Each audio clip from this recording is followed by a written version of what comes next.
अस्सलाम वालेकुम, मेरा नाम है अब्दुल वासित और आप देख रहे हैं अब्दुल वासित यूट्यूब चैनल। आज का जो हमारा टॉपिक है वो फार्मा से रिलेटेड है जिसमें हम पढ़ेंगे ड्रग्स अफेक्टिंग हेमाटोलॉजी सिस्टम। ठीक है, वो अद्वियात या वो ड्रग्स जो कि अफेक्ट करेंगे किसको, हेमाटोलॉजिकल सिस्टम को। अब हेमाटोलॉजिकल सिस्टम क्या होता है? हम सही जाहिर है कि ब्लड या ब्लड फॉर्मिंग ऑर्गन्स जो होंगे उसको अफेक्ट करेगा। ठीक है, अब आगे बढ़ते हैं हम जो इनके ऑब्जेक्टिव्स हैं वो पढ़ेंगे कि क्या-क्या हम इसमें इस पीपीटी में हम इंशाल्लाह कवर करेंगे। तो सबसे पहले uses of effects of drugs affecting haematology system. वो ड्रग्स जो हम यूज़ करते हैं उसके यूजेस क्या हैं और उसके अलावा उसके इफ़ेक्ट्स क्या हैं हेमाटोलॉजिकल सिस्टम पे या हेमाटोलॉजी सिस्टम पे, वो हम पढ़ेंगे। और इसके अलावा क्लासिफिकेशन ड्रग्स की हम पढ़ेंगे, कौन-कौन सी मतलब ड्रग्स को क्लासिफ़ाई किया होता है। ठीक है?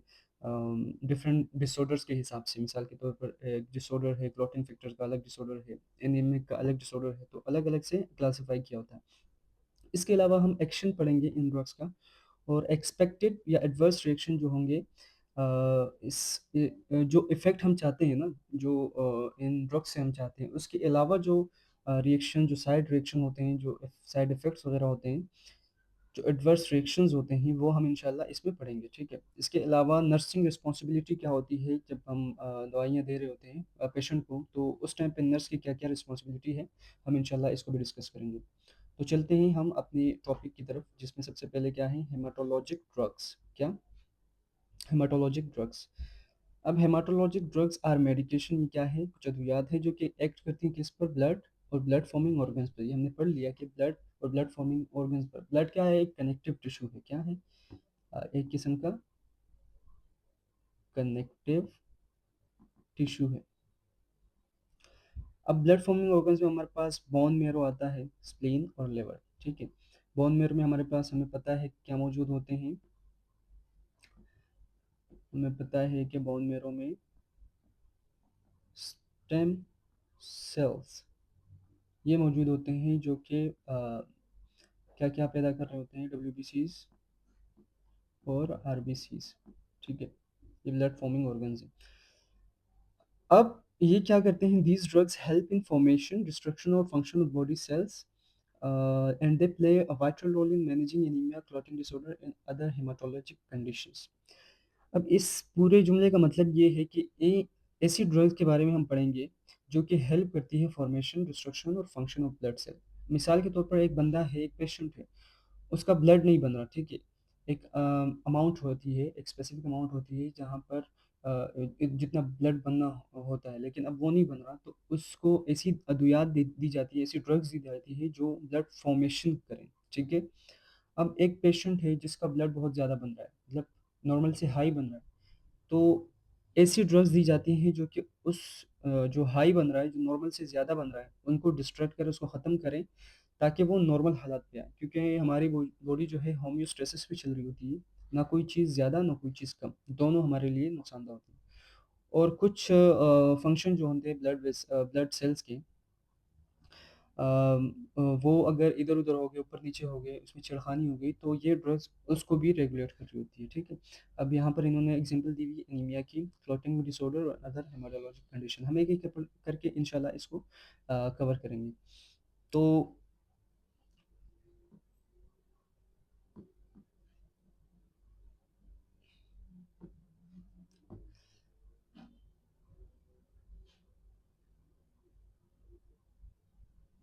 अच्छा जी, अब major categories of haematologic drugs. ठीक है?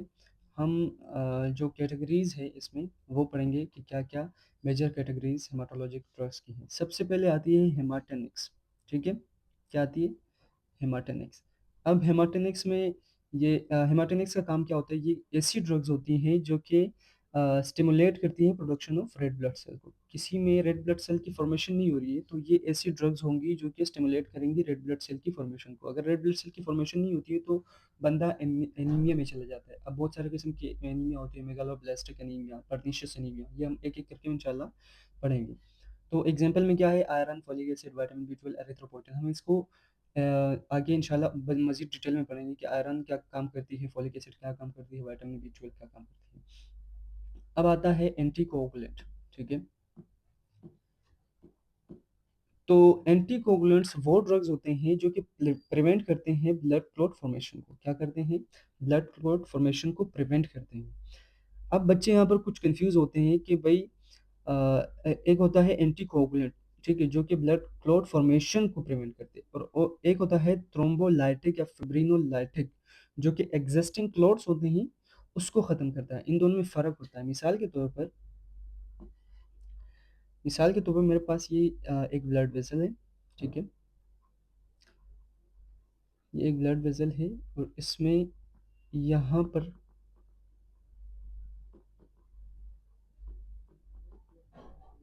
ये क्लॉट जमा हो गया, ठीक है। अब इस जो ये एग्जिस्टिंग क्लॉट है ना, इसको ख़त्म करेगा ये फिब्रिनोलाइटिक। जो एग्जिस्टिंग क्लॉट होगा, जो पहले से क्लॉट मौजूद होगा, उसको डिसॉल्व करेगा। उसका वो कौन सी ड्रग्स करती हैं? थ्रोम्बोलाइटिक्स ड्रग्स करती हैं। लेकिन इस एंटीकोगुलेंट जो ड्रग होती है, ये मजीद अगर यहाँ पर क्लॉट बनने की कोशिश जारी है, ठीक है, तो ये क्या करेगा? इस क्लॉट बनने की कोशिश को ख़त्म करेगा या इस प्रिवेंट करेगा कि भाई मजीद क्लॉट ना बने, ठीक है। इन दोनों में ये मेजर डिफरेंस होता है। अब एंटीकोगुलेंट में हमारे पास एग्जांपल दी हुई है हेपारिन, वारफेरिन, एनोक्सिपेरिन और डेबिगाट्रान, ठीक है। ये क्या करती हैं? ब्लड क्लॉट फॉर्मेशन को प्रिवेंट कर रही होती है। लेकिन थ्रोम्बोलाइटिक्स जो है ये डिसॉल्व करती हैं एग्जिस्टिंग क्लॉट्स को। क्या करती हैं? एग्जिस्टिंग जो क्लॉट्स होंगी उसको ख़त्म करेंगी। अब इसमें हमारे पास एग्जांपल है स्ट्रेप्टोकाइनेज, एल्टीप्लेस, यूरोकाइनेज। ये सारी ड्रग्स जो हैं ये एग्जिस्टिंग क्लॉट्स को डिसॉल्व करने में मदद देती है। अब एंटी प्लेटलेट्स एजेंट या एंटी प्लेटलेट ड्रग्स वो ड्रग्स होती हैं जो कि प्रिवेंट करती हैं प्लेटलेट्स फ्रॉम स्टिकिंग टुगेदर। हमें पता है कि भाई प्लेटलेट्स का काम क्या होता है? प्लेटलेट्स का काम ये होता है कि भाई किसी जगह पर अगर कोई ज़ख्म है या कोई किसी भी किस्म की इंजरी है, तो ये जाके वहाँ की इंजरी जो मतलब वहाँ के जो एनजीओ होंगे, मतलब जहाँ वहाँ के जो ब्लड वेसल्स होंगे जो इंजर्ड हो गए हैं, वहाँ पर जाके एक फॉर्मेशन बनाएगा, क्लॉट फॉर्मेशन बनाएगा, ताकि मजीद ब्लड लीक ना हो। उनका काम ये होता है, ठीक है। लेकिन अगर ये प्लेटलेट्स जो बहुत ज़्यादा स्टिक हो रहे होंगे, बहुत ज़्यादा स्टिक हो रहे होंगे, तो चांसेस है कि बहुत ज़्यादा क्लॉट बने। अगर बहुत ज़्यादा क्लॉट बनेगा, जिस बहुत सारी बीमारियाँ होती है, मिसाल के एमआई जो होता है वो भी क्लॉट फॉर्मेशन की वजह से होता है, थ्रोम्बस फॉर्मेशन की वजह से होता है। अगर आप हेमरेज की बात करें, है स्ट्रोक की बात करें, तो वो भी प्लेटलेट्स की मतलब या स्ट्रो जो थ्रोम्बस फॉर्मेशन होता है उसकी वजह से होता है। एंटीप्लेटलेट्स ऐसे दवाइयाँ होती है जो कि प्लेटलेट्स को स्टिक स्टिक होने से बचाती है, ताकि खून पतला हो, पतले से पतला हो, ताकि जो ख़तरात हैं, मिसाल के तौर पर एक मरीज़ है जिसको हार्ट का प्रॉब्लम है, ठीक है, वो हार्ट की कंडीशन में, अगर उनमें प्लेटलेट जो है वो स्टिक टुगेदर हो, तो मज़ीद रिस्क फैक्टर में चला जाएगा, यानी वो रिस्क बहुत ज़्यादा बढ़ जाएगा हार्ट अटैक का। तो इस वजह से ऐसी दवाइयाँ दवाइयाँ जो कि खून पतला करती हैं, वो एंटीप्लेटलेट्स कहलाती है। एस्पिरिन, क्लोपिडोग्रिल, टिक्लोपिडाइन, ठीक है। आगे बढ़ते हैं हीमोस्टैटिक एजेंट्स। हीमोस्टैटिक एजेंट्स में हमारे पास विटामिन के, डेमोस्प्रिन, डेस्मोस्प्रिन और अमीनो कैप्रोइक एसिड। अब ये क्या काम करते हैं कि प्रमोट करते हैं क्लॉटिंग एंड प्रिवेंट ब्लीडिंग। अब एक बंदा है, उसमें जो है क्लॉट करने की जो एबिलिटी है या कैपेबिलिटी है, वो ही ख़त्म हो गई है, ठीक है। वो नहीं, अगर एक इंजरी हो गई है उसको, किसी भी किस्म की इंजरी हो गई है और क्लॉट वो बना ही नहीं सकता, उसके जिस्म में ये कैपेसिटी या कैपेबिलिटी ख़त्म हो गई है कि वो क्लॉट बनाए, तो वो तो ब्लीडिंग करते करते ही मर जाएगा। तो इसलिए इस कंडीशन को ओवरकम करने के लिए भी कुछ दवाइयाँ हैं, हेमोस्टैटिक एजेंट्स, जो कि क्या करती हैं? क्लॉटिंग को प्रमोट करती है, ताकि ब्लीडिंग जो है वो रुक जाए। इसमें हमारे पास विटामिन के एग्जांपल है, डेस्मोस्प्रिन, अमीनो कैप्रोइक एसिड, ठीक है। Haematopoietic growth factors. हेमेटोपोइटिक का मतलब ये है कि भाई ये ऐसे दवाइयाँ हैं जो कि स्टेम सेल में जाके, हमारे पास हमें पता है कि भाई हम स्टेम सेल में जो है हेमाटोपोइटिक सेल्स मौजूद होते हैं, तो वहाँ पे जाके ब्लड की फॉर्मेशन करवाएगा। ये ऐसी दवाइयाँ होती है। एरिथ्रोपोइटिन, फिल्ग्रेस्टिन, सरग्रामोस्टिन।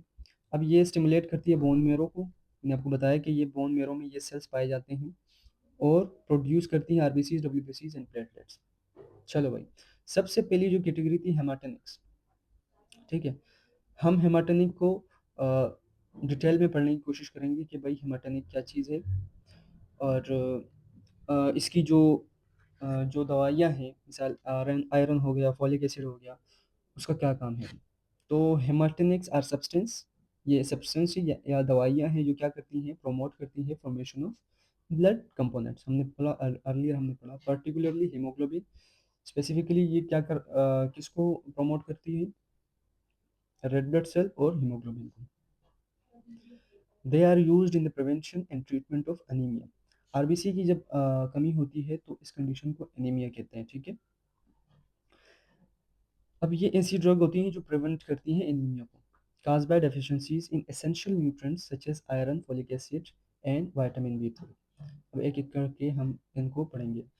आयरन, फॉलिक एसिड और विटामिन B12 की वजह से हमें एनीमिया हो सकता है, तो इस वजह से ये ड्रग्स दी जाती हैं या दवाइयाँ दी जाती हैं। सबसे पहले ये आयरन। आयरन क्या है? ये की कंपोनेंट है हेमोग्लोबिन का। क्या की component of haemoglobin? It helps in synthesis of haemoglobin and myoglobin. ये क्या बात हो रही है भाई? ये बात हो रही है, ठीक है, कि ये मेरे पास क्या है? हीमोग्लोबिन है। क्या है? अब हीमोग्लोबिन के 4 हाथ होते हैं, ठीक है। हर हाथ पर इसका क्या लगा होता है?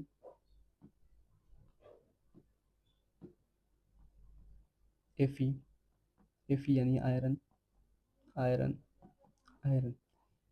अब ये मुकम्मल क्या है? हीमोग्लोबिन या आरबीसी भी इसको कहते हैं।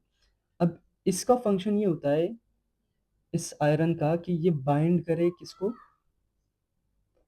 ऑक्सीजन चाचा को, O2। O2 तो बहुत इंपॉर्टेंट रोल है, की कंपोनेंट हीमोग्लोबिन का। अगर ये नहीं होगा तो ऑक्सीजन ही कैरी नहीं हो पाएंगे, तो इस वजह से आयरन बहुत ही ज़्यादा ज़रूरी होता है, ठीक है। इसी तरह हीमोग्लोबिन के अलावा मायोग्लोबिन होता है जो कि मसल में पाया जाता है, और मसल में वो भी इसी तरह ही होता है, लेकिन उसमें 2 एफी होते हैं, यानी वो 2 ऑक्सीजन के मॉलिक्यूल कैरी कर पाते हैं, हालांकि हीमोग्लोबिन 4 जो है ऑक्सीजन के मॉलिक्यूल कैरी करता है। इनेबलिंग ऑक्सीजन ट्रांसपोर्ट मैंने आपको बता दिया in red blood cell. Supplementation increase haemoglobin concentration and restore oxygen carrying capacity. हम आयरन देंगे ताकि जो हीमोग्लोबिन की कंसंट्रेशन है या एफई की जो कंसंट्रेशन है हीमोग्लोबिन, वो रिस्टोर हो सके और ऑक्सीजन कैरिंग कैपेसिटी अपनी जगह पर आ सके, ठीक है। अब आगे बढ़ते हैं कि फॉलिक एसिड या vitamin B 9 is essential for DNA synthesis and cell division in bone marrow, ठीक है। It promotes the maturation of red blood cells deficiencies causes megaloblastic anemia। अच्छा मेरे भाई, क्या होता है?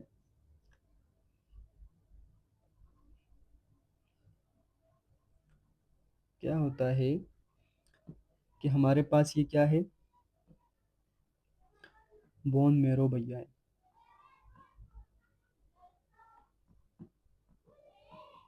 ठीक है।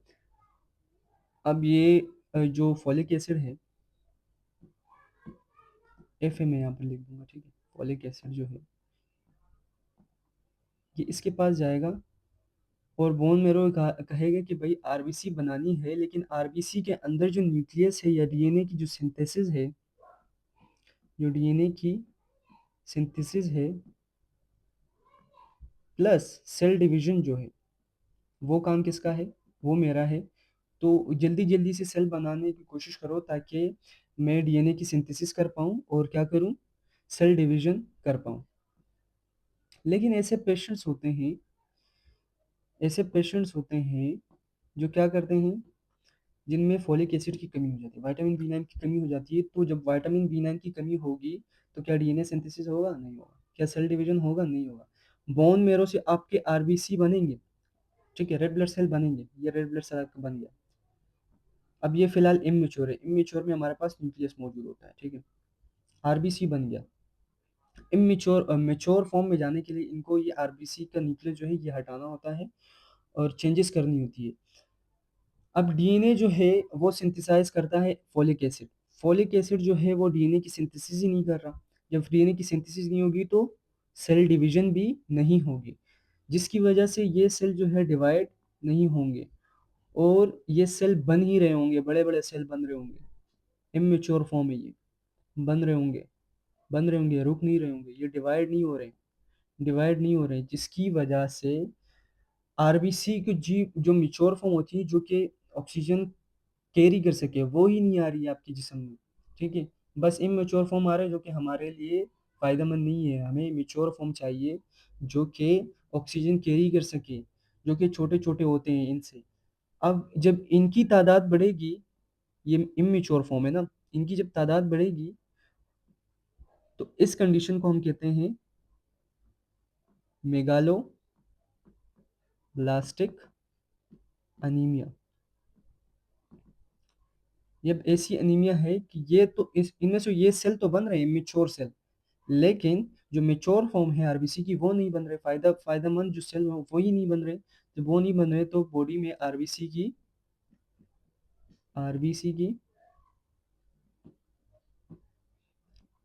कमी आ जाती है।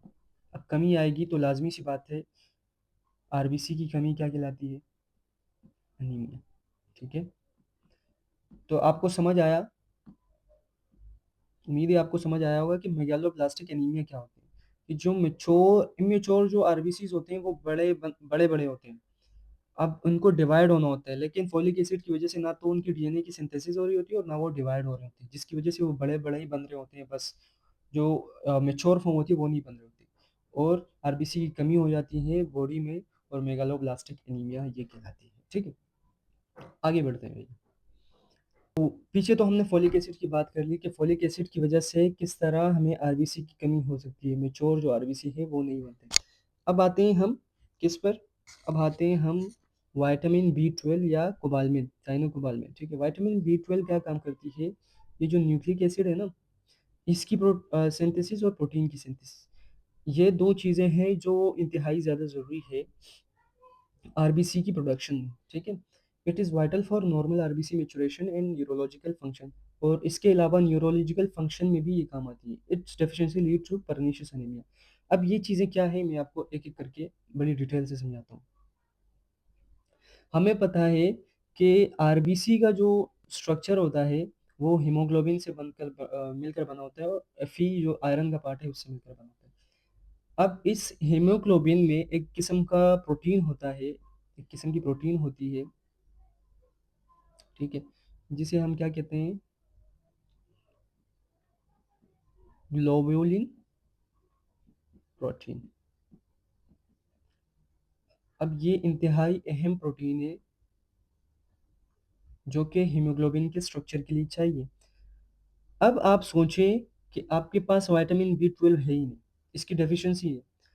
अब विटामिन बी 12 नहीं है तो विटामिन बी 12 आपके बोन मेरो के पास नहीं जाएगा। जब वो बोन मेरो के पास नहीं जाएगा तो प्रोटीन की सिंथेसिस नहीं होगी। कौन सी प्रोटीन की? ग्लोबुलिन प्रोटीन की सिंथेसिस नहीं होगी। जब ग्लोबुलिन प्रोटीन की सिंथेसिस नहीं होगी या न्यूक्लिक एसिड की सिंथेसिस नहीं होगी, जिससे फिर आगे जाके ग्लोबुलिन प्रोटीन की सिंथेसिस होगी, क्योंकि हमें पता है कि ट्रांसक्रिप्शन ट्रांसलेशन ये सारी चीज़ें हो रही होती है, तो खाक आपकी आरबीसी बनेगी। आरबीसी आपकी बनेगी? आरबीसी की फॉर्मेशन होगी? नहीं, बिल्कुल नहीं होगी, जिसकी वजह से आरबीसी बॉडी में कम हो जाती है, और इट लीड्स टू एनीमिया। अब यहाँ पर एक टर्म है परनीशियस एनीमिया। जो चीज़ें मैं बता रहा हूँ आपको चाहिए कि भाई ये दिमाग में स्टोर करके लगे। अब मैं यहाँ पर थोड़ा सा ये रेस कर देता हूँ। अच्छा, तो ये this is your beautiful stomach, मेरा नहीं आपका है। ठीक है, अब इस स्टमक के पास कुछ ऐसे सेल्स होते हैं जो कि एक किस्म की जो प्रोटीन है वो पैदा कर रहे होते हैं, और उस प्रोटीन को कहते हैं इंट्रिंसिक फैक्टर। ठीक है, अब ये ऐसे प्रोटीन होते हैं जो कि इंटेस्टाइन के पास जाते हैं, और उसको कहते हैं कि भाई आपके पास अगर विटामिन बी 12 आ रहा है, विटामिन बी 12 आ रहा है, ठीक है, उसको क्या करो? एब्जॉर्ब करो। लेकिन परनीशियस एनीमिया में क्या होता है कि ये वाले जो सेल हैं, जो ये वाले सेल हैं, ये नहीं बन रहे होते, मतलब ये ख़त्म हो रहे होते हैं, इसको इम्यून सिस्टम आपका खा रहा होता है, या किसी भी वजह से ये सेल जो है वो ख़राब हो गए, ख़त्म हो गए, नहीं मिल रहा है आपको, जिसकी वजह से इंट्रिंसिक फैक्टर नहीं बन रहा, जिसकी वजह से इंटेस्टाइन के पास इंट्रिंसिक फैक्टर नहीं जा रहा, जिसकी वजह से एब्जॉर्प्शन नहीं हो रही किसकी, विटामिन बी ट्वेल्व की। जब विटामिन बी ट्वेल्व की एब्जॉर्प्शन नहीं होगी, जिसकी वजह से विटामिन बी ट्वेल्व आपके जिसम में कम होगा, और विटामिन बी ट्वेल्व जब आपके जिसम में कम होता है, तो ना तो फिर एच बी की जो प्रोटीन हो, जो ग्लोबुलिन प्रोटीन है वो बनती है, ना न्यूक्लिक एसिड की जो न्यूक्लिक एसिड की जो सिंथेसिस है वो हो रही होती है। तो ये अल्टीमेटली आपकी आरबीसी को कम कर देता है, जो कहलाता है एनीमिया। अब इस किस्म की एनीमिया जो विटामिन बी ट्वेल्व की जो एब्जॉर्प्शन है उसकी वजह से पैदा होती है, या इंट्रिंसिक फैक्टर के ना पैदा होने की वजह से पैदा होती है एनीमिया, इस एनीमिया को कहते हैं पर्निशियस एनीमिया। ठीक है, उम्मीद है आपको ये बात समझ आ गई होगी, पल्ले पड़ गई होगी। अब आगे जाते हैं। इसलिए हम विटामिन बी ट्वेल्व के डायरेक्ट इंजेक्शन दे रहे होते हैं, या डायरेक्ट हम उसको विटामिन बी ट्वेल्व दे रहे होते हैं, ताकि वो सर्कुलेशन, सिस्टेमिक सर्कुलेशन में डायरेक्ट जाए, क्योंकि एब्जॉर्ब करने की सलाहियत आपके गट में ख़त्म हो गई है, तो हम डायरेक्ट इंजेक्शन देते हैं ताकि वो सिस्टेमिक सर्कुलेशन में चला जाए, और आपकी जो विटामिन बी ट्वेल्व की डेफिशिएंसी है वो कंट्रोल हो सके। ठीक है, अब ये आपने पर्निशियस एनीमिया के बारे में पढ़ लिया, ये क्या होते हैं, किसकी वजह से, विटामिन बी ट्वेल्व वजह से क्यों पर्निशियस एनीमिया हो रहा होता है, मैंने सारा ओवरव्यू आपको दे दिया। अब आते हैं हम एरिथ्रोपोइटिन की तरफ। अब एरिथ्रोपोइटिन जो है एक हार्मोन होता है, हमें पता है कि ये एक हार्मोन होता है जो कि पैदा होता है कहाँ पर, जो कि पैदा होता है आपकी किडनीज पर, क्रोनिक किडनीज कह रहा हूँ, सॉरी, आपकी किडनीज में पैदा होता है। ठीक है, अब इसका काम ये होता है कि ये स्टिमुलेट करता है आपके बोन मेरो को। ठीक है, आपके बोन मेरो को जब स्टिमुलेट करेगा, तो कहेगा कि भाई आपने क्या बनाने हैं, नाम से ही जा रहे हैं erythrocyte, erythrocyte is called RBC या हीमोग्लोबिन। ठीक है, जब एरिथ्रोसाइट बन रहे होंगे, आरबीसी की प्रोडक्शन ये इंक्रीज करा रहा होता है। अब ऐसे पेशेंट्स होते हैं जो कि अनीमिया में चले जाते हैं, किसकी वजह से, एरिथ्रोपोइटिन की वजह से। क्यों? क्योंकि उनकी किडनीज खराब हो जाती हैं। जब उनकी किडनीज खराब हो जाएंगी तो क्या एरिथ्रोपोइटिन बनेगा? बिल्कुल नहीं बनेगा। जब एरिथ्रोपोइटिन नहीं बनेगा, क्या वो बोन मेरो के पास जाएगा? बीएम, क्या बोन मेरो के पास जाएगा? नहीं। जब बोन मेरो के पास नहीं जाएगा तो आरबीसी की प्रोडक्शन होगी नहीं। तो एरिथ्रोपोइटिन इंतहाई ज़रूरी होता है। ठीक है, ये आपके बोन मेरो में स्टेम सेल के पास जाते हैं और उनकी स्टिमुलेशन करवा, उसको स्टिमुलेट करवाता है कि भाई प्रोडक्शन करवाओ आरबीसी की, क्योंकि आरबीसी हमारे जिस्म में ख़त्म हो गया है। और जब किडनीज एरिथ्रोपोइटिन नहीं बना रही है तो बोन मेरो के पास नहीं जाएगा। जब बोन मेरो के पास नहीं जाएगा तो स्टिमुलेशन नहीं होगी आरबीसी की प्रोडक्शन की, तो बंदा अनीमिया में चला जाएगा। अब ऐसे पेशेंट में हम एरिथ्रोपोइटिन देते हैं सिंथेटिक, जो बाहर से बना हुआ होता है, वो हम पेशेंट को लगाते हैं ताकि जो क्रोनिक किडनी डिसीज वाले पेशेंट होते हैं, ठीक है, ताकि एनीमिया चांसेस जो है कम से कम हो सके। चलो भाई आगे बढ़ते हैं। अब इंडिकेशंस क्या होती हैं? इंडिकेशन मतलब होता है कि हम किस किस वक्त ये दवाइयाँ दे सकते हैं, किस कंडीशंस में हम वो दवाइयाँ दे सकते हैं। ठीक है, एक बत्ती होती है भाई, हाँ अभी ये करना है हमें, इस टाइम पे ये वाली दवाइयाँ देनी है। ठीक है, सबसे पहले क्या है, आयरन प्रिपरेशंस। आयरन की जो दवाइयाँ हैं वो कब देनी होंगी? ये तो आसान है यार, बस आपको फिंगर टिप पे याद होना चाहिए। आयरन डिफिशिएंसी एनीमिया जो होगी, आयरन की वजह से जो डिफिशिएंसी होगी, एनीमिया जो होगी, अ, उसमें हम आयरन वाले सप्लीमेंट देंगे ताकि एनीमिया से बचे रहें। ठीक है, क्योंकि आयरन नहीं होगा तो हमारे पास आरबीसी की स्ट्रक्चर मुकम्मल नहीं होगी। हमने आप पीछे पढ़ा दिया कि जब आयरन ही नहीं होगा, जब आप आरबीसी की जो मुकम्मल स्ट्रक्चर है, जो अच्छा स्ट्रक्चर है, जो मेच्योर फॉर्म है, वही नहीं बन रहा होगा, तो क्या वो आरबीसी आपके काम की है? नहीं है आपके काम की। तभी आपके जिस्म में एनीमिया के काजेज हो सकते हैं, चांसेस हो सकते हैं। इस वजह से हम आयरन की सप्लीमेंट्स दे रहे होते हैं। अब दूसरा क्या हो सकता है, blood loss due to menstruation, surgery और हेमरेज। अब जब आपका ब्लड लॉस हो किसी भी वजह से, मेंस्ट्रुएशन माहवारी की वजह से, सर्जरी, किसी भी सर्जरी की वजह से ज़्यादा ब्लड लॉस हो गया, और हेमरेज। ठीक है, हेमरेज क्या होता है कि भाई आपका ब्लड वेसल जो है वो फट जाता है और खून जो है वो बाहर आ रहा होता है, और वो टर्म कहलाती है हेमरेज। और एक होता है स्ट्रोक। स्ट्रोक का मतलब होता है कि भाई जो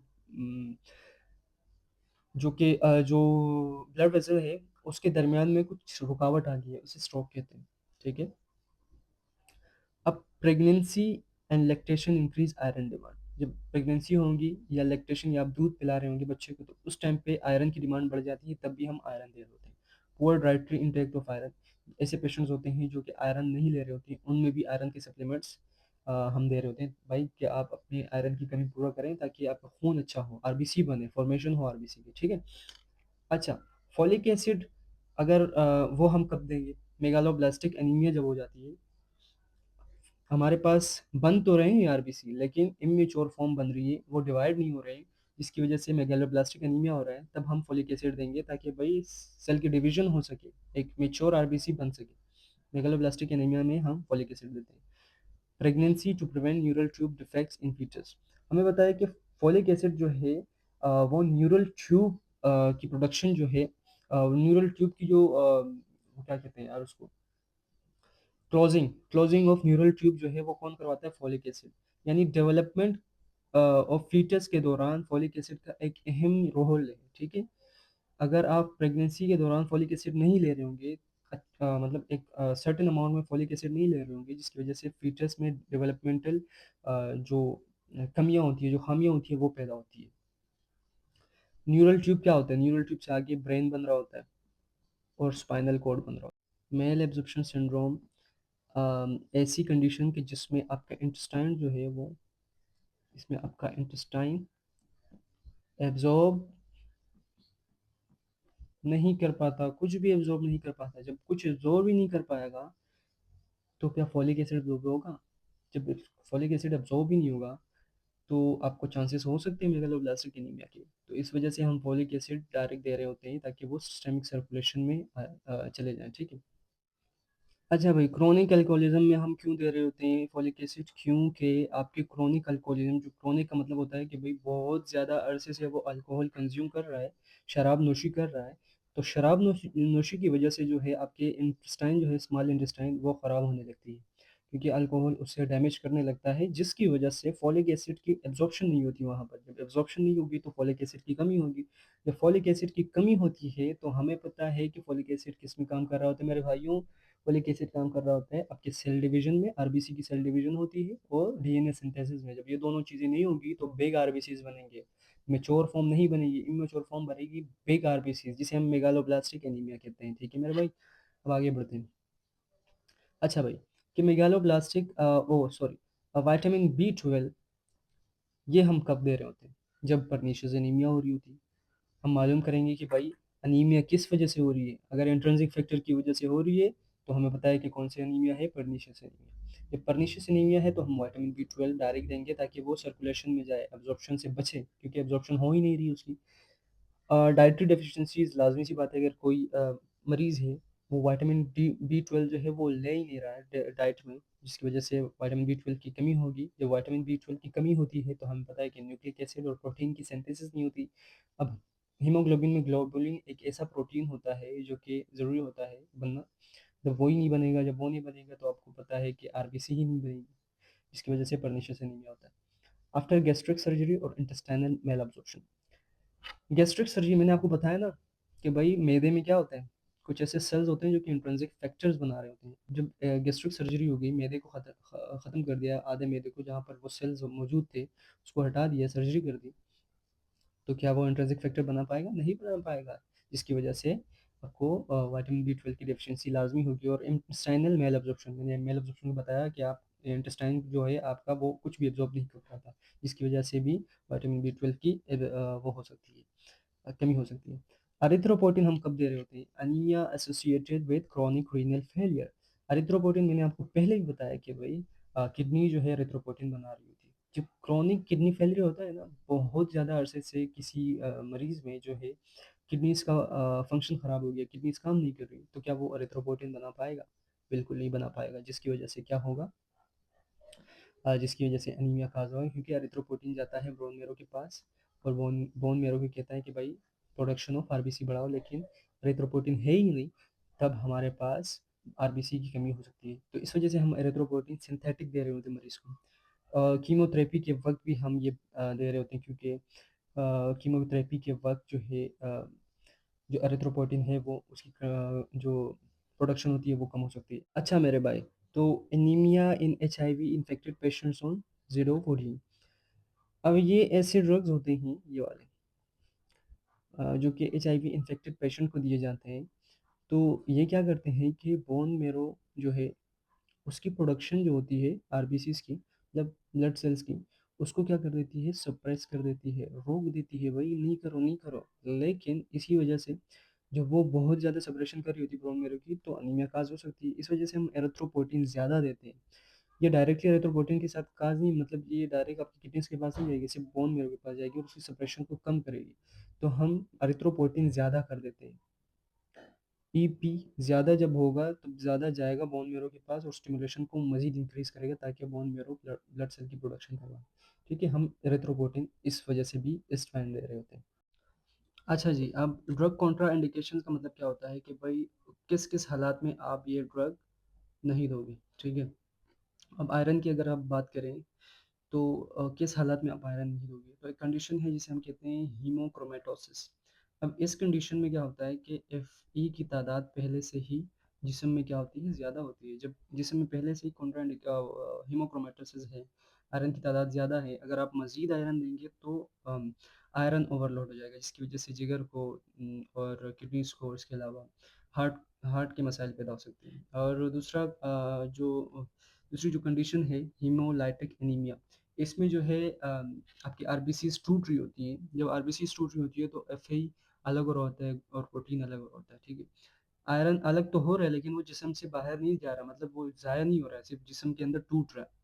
तो अगर उस दौरान भी आप आयरन दोगे तो आयरन तो पहले से ही मौजूद है, तो मज़ीद आयरन ओवरलोड हो जाएगा। तो इसकी वजह से भी आप आयरन उस टाइम पे आप नहीं दोगे। दूसरी बात, पेप्टिक अल्सर। पेप्टिक अल्सर जो है, अगर किसी पेशेंट को पेप्टिक अल्सर है तो उसको भी आयरन की डोज नहीं दोगे, क्योंकि आयरन जो है वो म्यूकोजल लाइनिंग जो होती है, जो कि मैदे की जो लाइनिंग होती है उसको इरिटेट कर रही होती है। ठीक है, और वो पेशेंट जो कि हाइपर सेंसिटिव होते हैं आयरन आयरन से, जब आप उसको आयरन दोगे तो मज़ीद काम ख़राब होगा, उनको उनका एडवर्स रिएक्शन आपको देखने को मिलेगा। ठीक है, अब फोलिक एसिड। फोलिक एसिड आप कब कब नहीं दोगे, फोलिक एसिड आप अनडायग्नोज्ड एनीमिया में नहीं दोगे। देखो, फोलिक एसिड अगर आप डायरेक्ट किसी को एनीमिया हो गया और आप डायरेक्ट फोलिक एसिड दो, तो अब क्या पता वो अनीमिया जो है वो विटामिन बी 12 की वजह से हुआ हो। आप वैसे ही फोलिक एसिड दे रहे हो, हालांकि अनीमिया सही नहीं हो रहा है। या अगर आपको अगर एनीमिया है, फोलिक एसिड से ठीक भी हो रहा है, लेकिन वो विटामिन बी 12 डेफिशिएंसी को भी छुपा रहा है। विटामिन बी 12 की डेफिशिएंसी की वजह से जो नर्व की हेल्थ है, विटामिन बी 12 जो है न्यूरॉन की जो माइलिन शीट है वो बनाने में बहुत ज़्यादा मदद करता है। ठीक है, अगर वो नहीं होगा, विटामिन बी 12 की डेफिशिएंसी होगी और आप उसको फोलिक एसिड दे रहे हो, एनीमिया तो ठीक हो रही है लेकिन वो उसके इफेक्ट को मास्क कर रही है, यानी उसको छुपा रही है। ठीक है, उस टाइम पे आप नहीं दोगे। अनडायग्नोज एनीमिया में आप कभी भी फोलिक एसिड डायरेक्ट नहीं दोगे, पहले डायग्नोज करोगे कि फोलिक एसिड की वजह से है या विटामिन बी 12 की वजह से। अच्छा जी, विटामिन बी 12 आप कब नहीं दोगे, लेबर डिजीज़ में आपने कभी भी जो है विटामिन बी 12 नहीं देना। लेबर डिजीज़ क्या है, पढ़ते हैं हम कि लेबर डिजीज़ क्या है भैया। ये एक पेज, ठीक है। अच्छा, ये मेरे पास है आई, क्या है, जीप सी, आंखें। ठीक है, ठीक है, अब ये क्या है, आई है। अब इस आई को जो कि पीछे ऑक्सीपिटल लोब से एक नर्व आती है, जिसे हम कहते हैं, कौन से लोब से आती है, ऑक्सीपिटल लोब से। इस नर्व को हम कहते हैं ऑक्सीपिटल नर्व, ऑक्सीपिटल पिटल नर्व। इसका काम क्या होता है कि भाई पीछे जो इमेज बन रही है दिमाग में, ऑक्सीपिटल लोब में, वो आई को प्रोवाइड करना। ठीक है, ऑप्टिक नर्व का काम ये होता है। सॉरी, ऑप्टिक नर्व है ये, सॉरी। ठीक है, इसको मैं इरेज कर देता हूँ। और ऑप्टिक नर्व, ठीक है। अब लेबर डिजीज में क्या होता है, लेबर्स डिजीज में क्या होता है, ये एक ये एक हेरिडिटरी बीमारी है, यानी आपको विरासत से मिली है, जेनेटिकली है, विरासत से मिल रही है। इसमें क्या होता है कि ये जो नर्व है ना, ये कमज़ोर होती है, एट्रोफिक होती है। एट्रोफिक का मतलब होता है कि भाई इसके सेल जो हैं वो श्रिंक है, यानी सेल का साइज क्या है, वो कम है। जब सेल का साइज कम होगा तो वो नर्व क्या होगी, पहले वो कितनी मजबूत है, अब ये पतली सी होगी या कमज़ोर होगी, in simple point, in simple terms, ठीक है। अब जब कमज़ोर होगी तो लेबर डिजीज़ में ये होता है कि इस नर्व के अंदर जो सेल है वो तो एक तो एट्रोफिक है, दूसरी बात उनमें जो माइटोकॉन्ड्रिया होगा ना, इस नर्व में जो माइटोकॉन्ड्रिया है जो कि एटीपी पैदा कर रहा होता है ना, वो क्या होगा, खराब होगा, यानी कि एक खराब पंखा, ठीक है। जो माइटोकॉन्ड्रिया है वो वर्स होगा, ठीक नहीं होगा, अच्छा नहीं होगा। जब वो वर्स होगा तो विटामिन बी 12 अगर आप इस कंडीशन में दोगे मरीज को, तो विटामिन बी 12 नर्व के पास जाएगा और नर्व का जो मेटाबॉलिक रेट है, क्या है, मेटाबॉलिक रेट है, वो बढ़ाएगा। जब वो बढ़ाएगा ऊपर से वहाँ पर जो माइटोकॉन्ड्रिया है वो भी खराब वाला है, अच्छा वाला माइटोकॉन्ड्रिया है ही नहीं, एक तो कम है, दूसरा ये है कि खराब है, अगर है भी तो वो भी खराब है, मतलब अंधों में खाना राजा वाली सीन है, ठीक है। अब माइटोकॉन्ड्रिया खराब है, मेटाबॉलिक रेट ज़्यादा हो गया, तो वहाँ पर आरओएस या रिएक्टिव ऑक्सीडेटिव स्पीशी जो होती है, या जो रेडिकल्स होते हैं, ठीक है, वो ज़्यादा बन रहे होंगे, जिसकी वजह से रेडिकल्स हाईली रिएक्टिव होते हैं, वो मज़ीद आगे जाके डीएनए के साथ, जो ऑप्टेमर के डीएनए होंगी उनके साथ रिएक्ट करेंगी, उनको भी ख़राब करेंगी, तो मज़ीद वर्स होगा केस। तो इस वजह से हम विटामिन बी 12 अवॉइड करते हैं इस बीमारी में, ठीक है। अब एरिथ्रोपोइटिन कब नहीं देंगे, एरिथ्रोपोइटिन हम अनकंट्रोल्ड हाइपरटेंशन में नहीं देंगे, क्योंकि हाइपरटेंशन में मैं बताया कि भाई हाइपरटेंशन में बीपी ज़्यादा हो रहा होता है। अब बीपी ज़्यादा हो रहा होता है क्योंकि एक तो वॉज़ कंस्ट्रिक्शन हो रही होती है, दूसरा पीछे से प्रेशर सही से आ रहा होता है। अब एरिथ्रोपोइटिन अगर आप दोगे तो ये क्या करता है, आरबीसी की प्रोडक्शन बनाता है, बढ़ाता है। जब आरबीसी की प्रोडक्शन बढ़ेगी ब्लड में तो ब्लड मजीद क्या होगा, थिकर होगा। ऊपर से पहले से आपका मरीज क्या है, हाइपरटेंसिव है, तो चांसेस है कि स्ट्रोक हो, एमआई हो, तो इस वजह से भी हम एरिथ्रोपोइटिन को अवॉइड कर रहे होते हैं। नर्सिंग कंसिडरेशन इसमें क्या है कि भाई नर्स क्या क्या कंसिडर करे, तो नर्स क्या क्या कंसिडर करेगा बाबू, सबसे पहले तो असेसमेंट होगी, ठीक है। नर्स चेक करेगा बेसलाइन हीमोग्लोबिन के, हीमोग्लोबिन कितना है, हेमेटोक्राइट, इसका मतलब होता है कि ब्लड या आरबीसी का जो वॉल्यूम है, परसेंटेज है, वो कितना है, आरबीसी काउंट कितना है। बिफोर स्टार्टिंग थेरेपी, स्टार्टिंग करने से पहले, थेरेपी की स्टार्ट से पहले हम ये सारी चीज़ें चेक करेंगे कि भाई मसला कहाँ पर आ रहा है, ठीक है, कौन कौन सी चीज़ें कम है, कौन कौन सी चीज़ें ज़्यादा है। हम उसके डाइट को भी देखेंगे कि भाई वो डाइटरी इंटेक उसका कैसा है, ठीक है, या उसको पीछे हिस्ट्री में कहीं ब्लड लॉस तो नहीं हुआ, ये सारी चीज़ें हम देख रहे होते हैं, ठीक है। अच्छा, अब आइडेंटिफाई एनी एलर्जीज और past reaction to haematinic drugs. Haematinic drugs मैंने आपको बता दिया कि ऐसे ड्रग्स जो कि ब्लड फॉर्मेशन करवाते हैं, तो अगर हम उसकी हिस्ट्री देखेंगे कि भाई कोई एलर्जी तो नहीं है उन ड्रग्स से, ये सारी चीज़ें नर्सिंग कंसिडरेशन में आती है। एडमिनिस्ट्रेशन गाइडलाइंस की, किस तरह हम वो देंगे, एडमिनिस्टर करेंगे वो ड्रग्स। ओरल आयरन, ठीक है, ओरल आयरन हम किस तरह देंगे, 1 आवर बिफोर और 2 आवर आफ्टर मील, ठीक है। या तो 1 घंटे पहले आप खाने से पहले ओरल आयरन देंगे, या 2 घंटे के बाद जब वो खाना खा लें, फॉर बेटर ऑब्जर्प्शन, क्योंकि इस टाइम पे ऑब्जर्प्शन जो है वो अच्छी हो रही होती है। Administer with vitamin C orange juice to enhance absorption. अब जो विटामिन सी है वो जो है आयरन की एब्जॉर्प्शन इंटेस्टाइन में इनहेंस करता है, बढ़ाता है। तो ये कहा जाता है कि भाई विटामिन सी जो है, ऑरेंज जूस जो है, आयरन जो है उसके साथ दिया दिया जाए तो बेहतर हो। Avoid giving with milk tea और एंटासिड, दे रिड्यूस एब्जॉर्प्शन। अच्छा, अब मिल्क टी और एंटी एसिड या एंटासिड, इनके साथ आपने आयरन नहीं देना, इस वजह से नहीं देना क्योंकि आपका जो एंटी एसिड्स है, मिल्क टी है, ये क्या करता है, मैदे में जाके या इंटेस्टाइन में जाके वहाँ की जो एसिडिटी है या मैदे की जो एसिडिटी है, ठीक है, एसिडिटी है, वो क्या कर देता है, लो कर देता है भाइयों। जब वो लो कर देगा एसिडिटी, तो ओरल जो आयरन आप दे रहे हो ना, Fe3+ या Fe2+, इसको टूटने के लिए, आयंस में टूटने के लिए, ताकि वो एब्जॉर्ब हो अच्छी तरीके से, ठीक है, उसको एसिडिटी चाहिए होती है। जब एसिडिटी आप कम दोगे तो क्या आयरन एब्जॉर्ब होगा? नहीं होगा भैया, नहीं होगा। तो इस वजह से मिल्क टी और एंटासिड के साथ हम आयरन नहीं देते, क्योंकि वो एसिडिटी कम कर देता है, जिसकी वजह से एब्जॉर्ब नहीं हो पाता। हाँ, हालांकि हम विटामिन सी के साथ दे रहे होते हैं, क्योंकि विटामिन सी क्या है, सिट्रिक एसिड है, वो एसिडिटी बढ़ाता है, जिसकी वजह से आयरन अच्छी तरीके से एब्जॉर्ब होता है।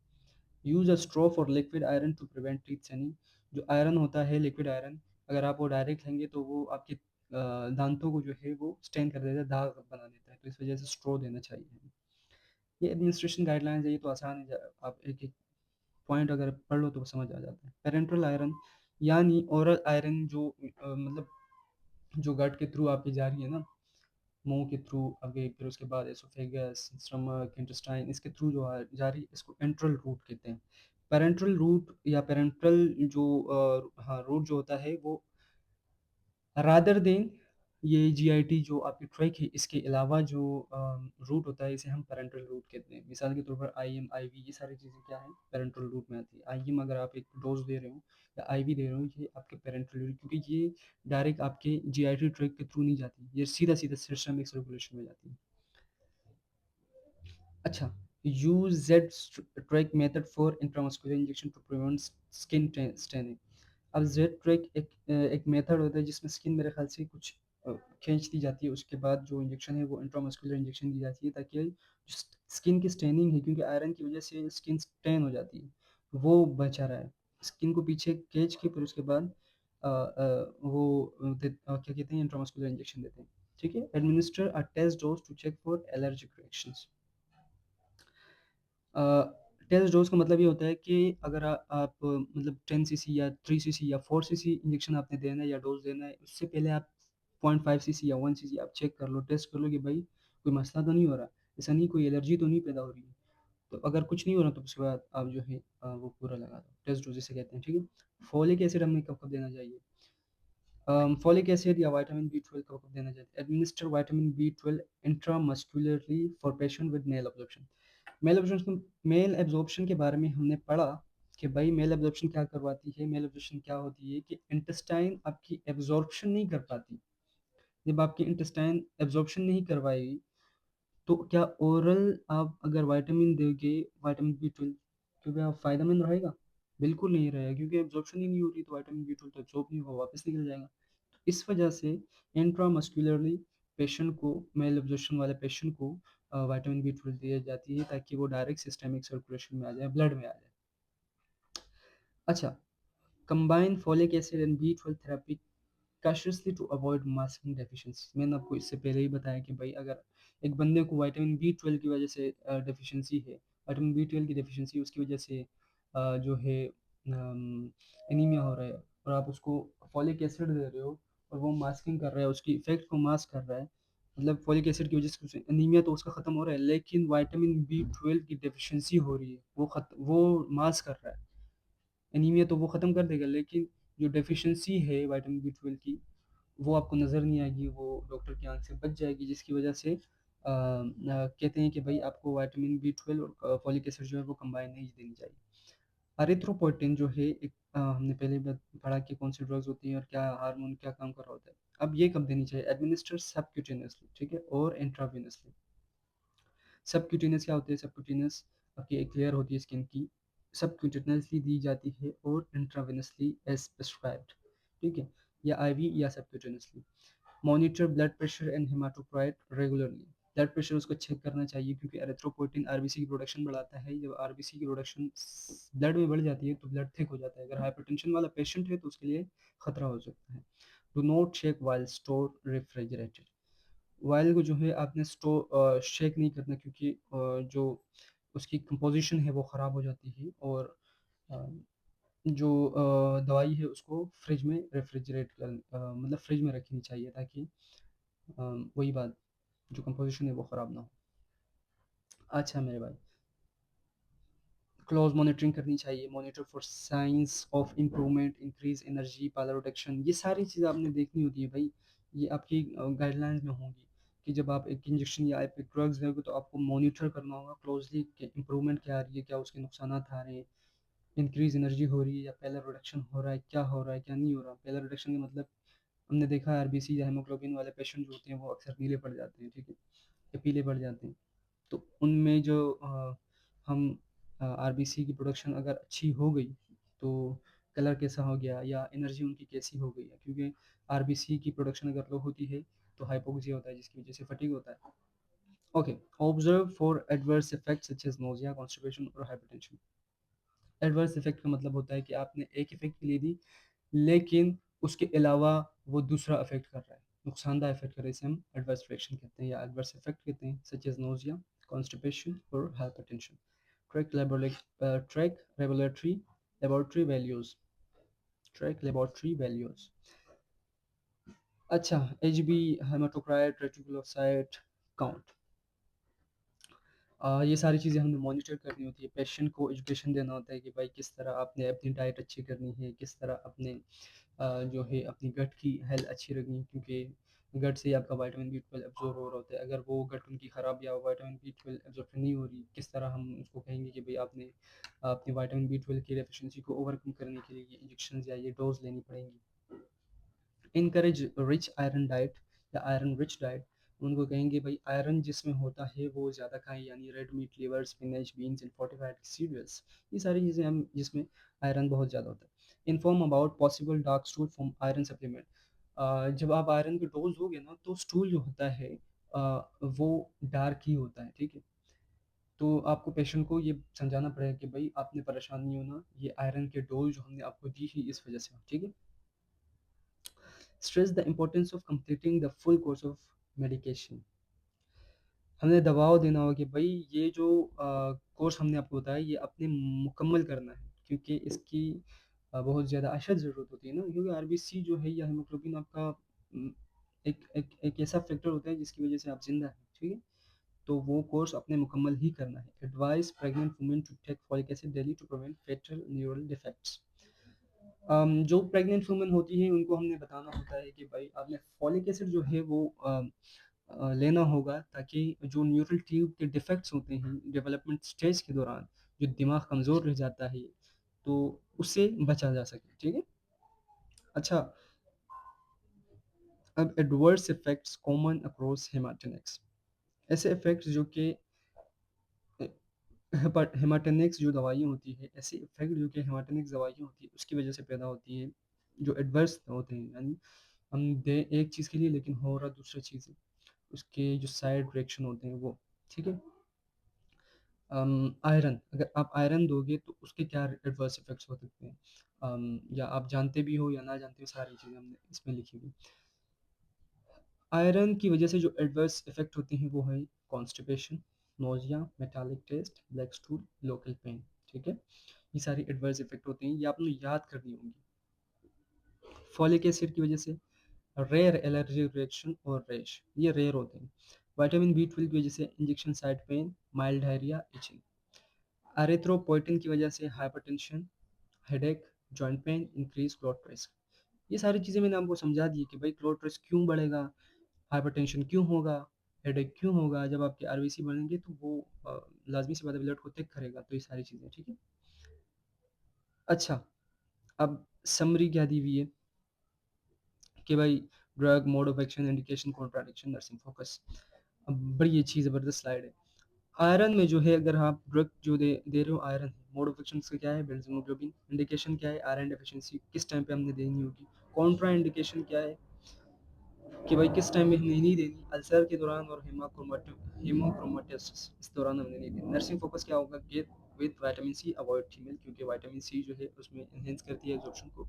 टी मिल्क जो है अगर उस टाइम उसके साथ अगर हम देंगे तो वो रिड्यूस करती है एब्जॉर्प्शन। फॉलिक एसिड डीएनए की सिंथेसिस करवाता है। मेगालोब्लास्टिक एनीमिया हो जाती है अगर आप, मतलब क्यों देते हैं हम लोग मेगालोब्लास्टिक एनीमिया, और प्रेगनेंसी के दौरान हम दे रहे होते हैं। कॉन्ट्रा इंडिकेशन यानी इसकी वजह से क्या हो सकता है, बी 12 की डेफिशिएंसी हो सकती है। इनकरेज फॉलेट रिच डाइट, हमें उनको बताना होगा कि भाई फॉलेट रिच डाइट लेनी चाहिए। अच्छा, विटामिन बी 12 जो है वो क्या करती है, आरबीसी की मेचुरेशन करवाती है।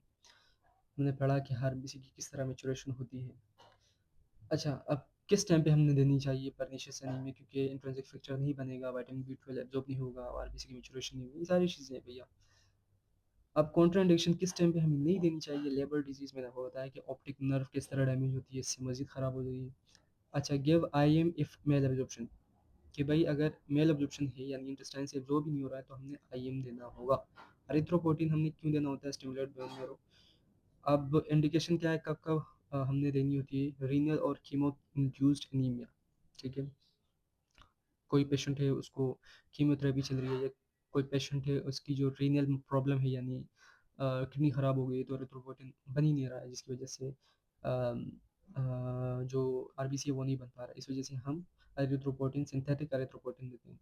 कॉन्ट्राइंडिकेशन क्या हो सकते हैं इस वजह से, क्या क्या काज हो सकता है, hypertension, monitor HBBP regularly, nursing focus ये होगा। तो ये आसान आसान चीज़ें हैं, आपने खुद भी पढ़ सकते हैं। अच्छा जी, अब ये एक छोटा सा क्विज़ है। अब इस क्विज़ में क्या है वो हम एक एक करके पढ़ेंगे। और ये मेरी फेवरेट पीपीटी है, क्योंकि मतलब ये फेवरेट स्लाइड है, क्योंकि इससे बहुत सारे बच्चों की जो कंसर्न्स होते हैं, जो पीछे समझ नहीं आते, इसमें वो जो है सब कुछ उनको समझ आ जाता है। सबसे पहले आते हैं हेमाटोनिक्स आर ड्रग्स। हेमाटोनिक्स वो ड्रग्स होती है जो कि इंक्रीज करती है production of red blood cell. क्या ये बात सच है? बिल्कुल ये बात सच है, क्योंकि हमने ये शुरू शुरू स्लाइड में ही यही पढ़ा कि भाई production of red blood cell haematinics drugs बढ़ा रही होती है। ठीक है, ये करेक्ट है।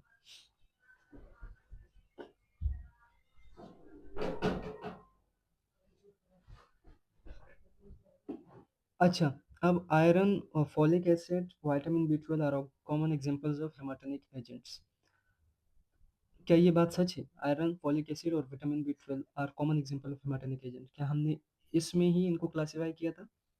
बिल्कुल किया था, ये भी था, ये भी था और ये भी था, बिल्कुल करेक्ट है। ठीक है, number 3 point, haematinics are use to treat infection. क्या ये बात है? नहीं है, क्योंकि हेमाटोनिक्स वो ड्रग्स होती हैं जो कि ब्लड फॉर्मेशन ड्रग्स हैं, जो कि ब्लड की डिसऑर्डर जो होती है उसमें हम इस्तेमाल कर रही थी। तो इन्फेक्शन में ये वाले ड्रग्स इस्तेमाल नहीं होती, क्योंकि यहाँ पर अभी फाल्स ही लिखा हुआ है, that is false. Okay, let's move on to the other point. Oral iron should be taken with milk to enhance absorption. It should taken with water or juice. Milk reduce absorption. हमने पीछे पढ़ा कि vitamin C या citric acid दोनों एक ही चीज़ है। ठीक है, ये क्या है, एसिडिक है, और एफी खुश होता है कहाँ पर, एसिडिक एनवायरनमेंट में, ताकि इसकी अच्छी एब्जॉर्प्शन हो सके। ठीक है भाई, तो एफी कहाँ वो खुश होगा, विटामिन सी या लेमन जूस के एनवायरनमेंट में। खुश कहाँ पर नहीं होता, मिल्क, टी, एंटासिड, क्योंकि ये कुछ ऐसी चीज़ें होती है जो कि एसिड की प्रोडक्शन को कम करती हैं। जब कम करती हैं तो ये खुशी एसिड की प्रोडक्शन में होता है। अब जब एसिड की प्रोडक्शन ही कम हो गई है तो ये हवा पर खुश नहीं होगा और इसकी एब्जॉर्प्शन अच्छी नहीं होगी, रिड्यूस एब्जॉर्प्शन हो जाएगी। एब्जॉर्प्शन क्या हो जाएगी, रिड्यूस्ड। तो अब देखते हैं क्या ये पॉइंट सही है। Oral iron should be taken with milk to enhance absorption. क्या ये पॉइंट सही है? बिल्कुल नहीं, क्योंकि मिल्क क्या करती है, एसिडिटी को लो कर देती है और आयरन वहाँ पर खुश नहीं होता। ठीक है, इट शुड बी, इसको हम किस तरह लेंगे, वाटर या जूस के साथ, क्योंकि ये एसिडिटी बढ़ाते हैं। मिल्क रिड्यूसेस एब्जॉर्प्शन, ये ठीक है, ये पॉइंट ठीक है, ये पॉइंट गलत है। अच्छा, vitamin C enhances the absorption of oral iron supplements, हमने पढ़ा अभी पीछे कि किस तरह वो एब्जॉर्प्शन करवाते हैं, बिल्कुल ठीक। Parenteral iron is given when patient can not tolerate और एब्जॉर्ब ओरल आयरन, बिल्कुल ये बात ठीक है कि अगर पेशेंट है वो नहीं ले पा रहा, ओरल नहीं ले पा रहा, तो हम आयरन दे सकते हैं उनको पेरेंट्रल रूट के जरिए, आईएमआईवी के जरिए, खासकर आईएम के जरिए। अच्छा मेरे भाई, Z track method is not necessary for iron injections. क्या ये बात ठीक है? बिल्कुल गलत है, क्योंकि जेड ट्रैक लाजमी बात है कि हम इंजेक्शन जब लेंगे लगाएंगे तो जेड ट्रैक मेथड यूज़ करेंगे, स्किन को खींचेंगे, क्योंकि अगर नहीं खींचेंगे तो स्किन स्टेनिंग हो जाएगी, वहाँ पर दाग बन जाएंगे। Folic acid is essential for DNA synthesis and red blood cell maturation. क्या ये बात ठीक है? बिल्कुल ठीक है। अच्छा, नंबर 9 पॉइंट है vitamin B12 deficiency causes microcytic anaemia. भाई ये पढ़ा था क्या हमने? रियली? क्या हमने ये पढ़ा है? मुझे तो नहीं लगा। तो ये बात गलत है, क्योंकि माइक्रोसाइटिक एनीमिया नहीं करवाता। विटामिन B12 की डेफिशिएंसी कौन सी एनीमिया करवाती है? Pernicious anaemia. ठीक है, ये पर्नीशियस एनीमिया करवाती है। तो ये बात गलत है। Iron supplement should be given to patient with sorry with haemochromatosis. अब ये एक ऐसी कंडीशन होती है कि पहले से ही आपके आयरन जो है वो ज़्यादा है। अगर आप मज़ीद आयरन दोगे तो क्या अच्छा, अच्छी बात है। शुड बी गिवन, देनी चाहिए? बिल्कुल नहीं देनी चाहिए। क्विज है भाई, क्विज है, ये अच्छी बात नहीं है कि आपको समझ आ जाए। Constipation and black stool are common side effects of iron therapy. ये बात सच है, बिल्कुल है। ब्लैक स्टूल भी हो जाते हैं और कॉन्स्टिपेशन भी हो जाती है आयरन की वजह से। Haematinics can be safely administered without a doctor prescription. बिल्कुल गलत बात। Folic acid should be given to pregnant women to prevent neural tube defects. बिल्कुल सही, क्योंकि फॉलिक एसिड जो है आपकी न्यूरल ट्यूब को क्रॉस करवाती है। तो अगर आप फॉलिक एसिड प्रिवेंट करवाओगे प्रेग्नेंट वुमेन में, तो चांसेस है कि जो बच्चा पैदा होगा वो न्यूरल डिफेक्ट्स के साथ पैदा होगा, यानी उसका दिमाग कमज़ोर होगा या कोई भी चीज़ जो ऐसी डिफेक्ट जो ब्रेन और स्पाइनल कोड के साथ रिलेटेड है। ठीक है। Number 14 point is that vitamin B12 is given orally in patient with pernicious anemia. अरे भैया, अगर आपको ये पॉइंट समझ नहीं आया ना तो मेरा सर खपाने का पूरा 1 घंटा वेस्ट हो गया। ब्रो देखो, क्या होता है कि पर्नीशियस एनीमिया में, पर्नीशियस एनीमिया में जो मैदे की कुछ सेल्स हैं, ठीक है, वो क्या बनाते हैं? Intrinsic factor. ठीक है, और वो इंट्रिंसिक फैक्टर आगे जाके विटामिन B12 को एब्जॉर्ब करवाती है। ठीक है, अब एक कंडीशन है कि जिसमें ये जो सेल्स हैं जो कि आईएफ बना रहे हैं, ठीक है, वो ही पैदा नहीं हो रहे हैं, वो ही ख़त्म हो रहे हैं। तो क्या आईएफ बनेगा? क्या आईएफ बनेगा? नहीं बनेगा। जब आईएफ बनेगा नहीं तो विटामिन B12 एब्जॉर्ब होगा? नहीं एब्जॉर्ब होगा। जब एब्जॉर्ब नहीं होगा तो क्या आरबीसी की मेचुरेशन होगी? आरबीसी बनेंगे? आरबीसी आपकी कम हो जाएगी, यानी एनीमिया जिसे कहते हैं पर्नीशियस एनीमिया। अब ये क्यों हुई? क्योंकि इंटेस्टाइन में विटामिन B12 एब्जॉर्ब नहीं हो रहा। इंटेस्टाइन में क्या, किसमें? इंटेस्टाइन में एब्जॉर्ब नहीं हो रहा। जब एब्जॉर्ब नहीं होगा तो ब्लड में नहीं आएगा। तो अब इस पॉइंट में क्या कह रहा है? Vitamin B12 is given orally in patient with pernicious anaemia. क्या ये बात ठीक है? आप खुद इस सारी सिचुएशन को देखिए। जब आपकी विटामिन B12 एब्जॉर्ब ही नहीं हो रही है इंटेस्टाइन में, तो क्या वो आपको ओरली लेनी चाहिए? बिल्कुल नहीं लेनी चाहिए। ठीक है, ये बात गलत है। आपको सीधा सीधा आईएम लेना चाहिए। Iron absorption is based on an empty stomach. की स्लाइड की बात है कि भाई या तो 1 घंटा पहले, 1 आवर बिफोर या आफ्टर 2 आवर ऑफ मील। ठीक है, या 2 घंटे बाद, खाने खाने के बाद एब्जॉर्प्शन अच्छी होती है आयरन की। उम्मीद है ये क्विज समझ में आ गया होगा। अच्छा, एंटी कोगुलेंट ड्रग्स क्या होती हैं मेरे भाई? एंटी कोगुलेंट ड्रग्स वो ड्रग्स होती हैं जो कि क्या करती हैं, पढ़ाता हूँ मैं, टेंशन नहीं, सब कुछ आसानी से समझाएगा। एंटीकोगुलेंट्स वो ड्रग्स होती हैं जो कि प्रिवेंट करती हैं, जो कि पहले से, मिसाल ये, शिट, सॉरी, ये आपका ब्लड वेसल है। ठीक है, अब इस ब्लड वेसल में आप ले लें कि ये पहले से एक क्लॉट बना हुआ है। क्या बना हुआ है? क्लॉट बना हुआ है। तो क्या ये एंटीकोगुलेंट ड्रग इसके पास जाएगा और इसको डिसॉल्व करेगा, इसको मेल्ट करेगा, ख़त्म करेगा? नो। एंटीकोगुलेंट ड्रग्स का काम ये होता है कि ये जो पीछे अभी और ड्रग और जो क्लॉट बनने की कोशिश हो रही है, ये जो मज़ीद इंतशार फैल रहा है, इसको रोकेगा। क्या करेगा? मज़ीद जो क्लॉट बनेगा इसको प्रिवेंट करेगा। प्रिवेंट और डिले ब्लड कोगुलेशन। कोगुलेशन का मतलब होता है क्लॉट बनना। ठीक है। They do not dissolve existing clots. मैंने ये बात आपको बता दी कि भाई एग्जिस्टिंग क्लोट्स को ये डिसॉल्व नहीं, but prevent new ones from forming और एग्जिस्टिंग क्लोट्स फ्रॉम एनलार्जिंग। लेकिन ये है कि ये एग्जिस्टिंग क्लोट जो है मजीद बड़े ना हो, बस ये है, वही बात है कि प्रिवेंट कर रहा होता है। अच्छा, क्लासिफिकेशन क्या है? पेरेंट्रल क्लासिफिकेशन ए और बी ओरल एंटीकोगुलेंट्स। पेरेंट्रल का मतलब ये होता है कि भाई गट के थ्रू आप नहीं दे रहे हो, यानी आप ओरली नहीं ले रहे हो, ओरली एसोफेगस, एसोफेगस के बाद मैदा, मैदे के बाद इंटेस्टाइन, इससे इस प्रोसेस को वो छोड़ रहा है, डायरेक्ट सिस्टमिक सर्कुलेशन में आ रहा है, यानी आईएम आईवी के थ्रू। लेकिन ओरल में आप पहले खाते हो, मैदे में जाता है, इंटेस्टाइन में जाता है, एब्जॉर्ब हो रही होती है, मेटाबोलाइज हो रही होती है, ये सारी चीज़ें। लेकिन पेरेंट्रल एंटीकोगुलेंट ऐसी एंटीकोगुलेंट जो डायरेक्ट आप लगाते हो, डायरेक्ट जाती है किसमें? सिस्टेमिक सर्कुलेशन में। ये बातें आपको याद रखनी चाहिए भैया, ये बड़ी बारीक बीनी वाली बात है। अच्छा, अब पेरेंट्रल में दो चीज़ें आती है, अनफ्रैक्शन हेपरिन यानी ओरिजिनल या लो मोलिकुलर वेट हेपरिन, जो कि अनफ्रैक्शन मतलब फ्रैक्शन हो गई है, इनमें कुछ छेड़खानियाँ हो गई है इस हेपरिन में।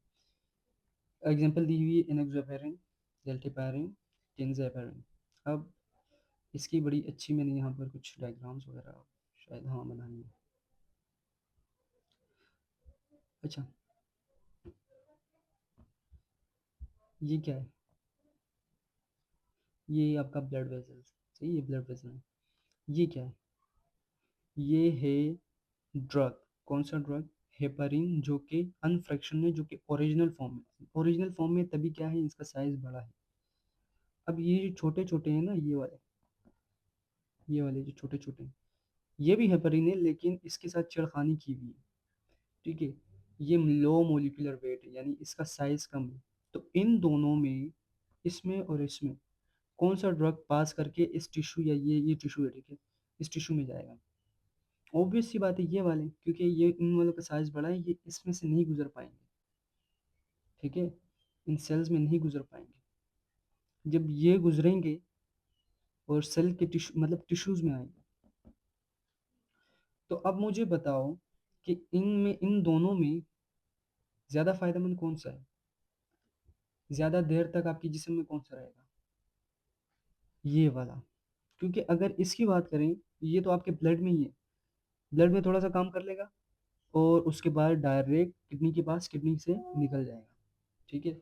लेकिन अगर हम इसकी बात करें, ये ब्लड ब्लड में से निकल गया है, बाहर आ गया, यानी इसकी वॉल्यूम और डिस्ट्रीब्यूशन ज़्यादा है, ये ज़्यादा जगहों तक जा सकता है, ठीक है। अब अगर जब ये बाहर आ गया है, तो इसकी हाफ लाइफ जो है वो बढ़ जाती है, यानी अगर आप एक ड्रग दोगे तो 1 दिन 2 दिन तक काम करेगा। अगर इसी के बरक से ओरिजिनल वाला आप दोगे तो 1-2 घंटे के अंदर अंदर उसका काम खत्म होकर वो निकल जाएगा। तो इसकी जो इम्पोर्टेंस है वो इसी तरह है, ठीक है। वॉल्यूम और डिस्ट्रीब्यूशन इसका ज़्यादा है, वो यहाँ पर आके ज़्यादा हाफ लाइफ गुजारेगा। क्योंकि अगर अब यहाँ पर ये आ गया है ना, ये तो पहले अपना काम वगैरह करेगा, इसकी तरह इसको अगर बॉडी से निकालना है तो पहले इससे निकालना होगा, ब्लड में लाना होगा, ब्लड के बाद आपको किडनी में, किडनी के बाद जिस्म से बाहर, तो टाइम लगेगा ना। तो ज़्यादा देर तक ये वाला रहेगा और यही ज़्यादा असर कर रहा होता है। उम्मीद है बात समझ में आ गई होगी। ओरल एंटी कोगुलेंट्स का काम क्या होता है, या जो उसमें एग्जांपल दी हुई है, वाइटामिन के antagonist, VKA, direct oral anti coagulant. अच्छा मेरे भाई, एक होता है एगोनिस्ट और एक होता है एंटागोनिस्ट। शायद ये मुझे किसी और पेज पे, हाँ यहाँ पर ही कर देता हूँ, बढ़ा देता हूँ यार। अच्छा, एक होता है एक होता है एगोनिस्ट। चल ये आपका हेपरिन, क्या है? हेपरिन,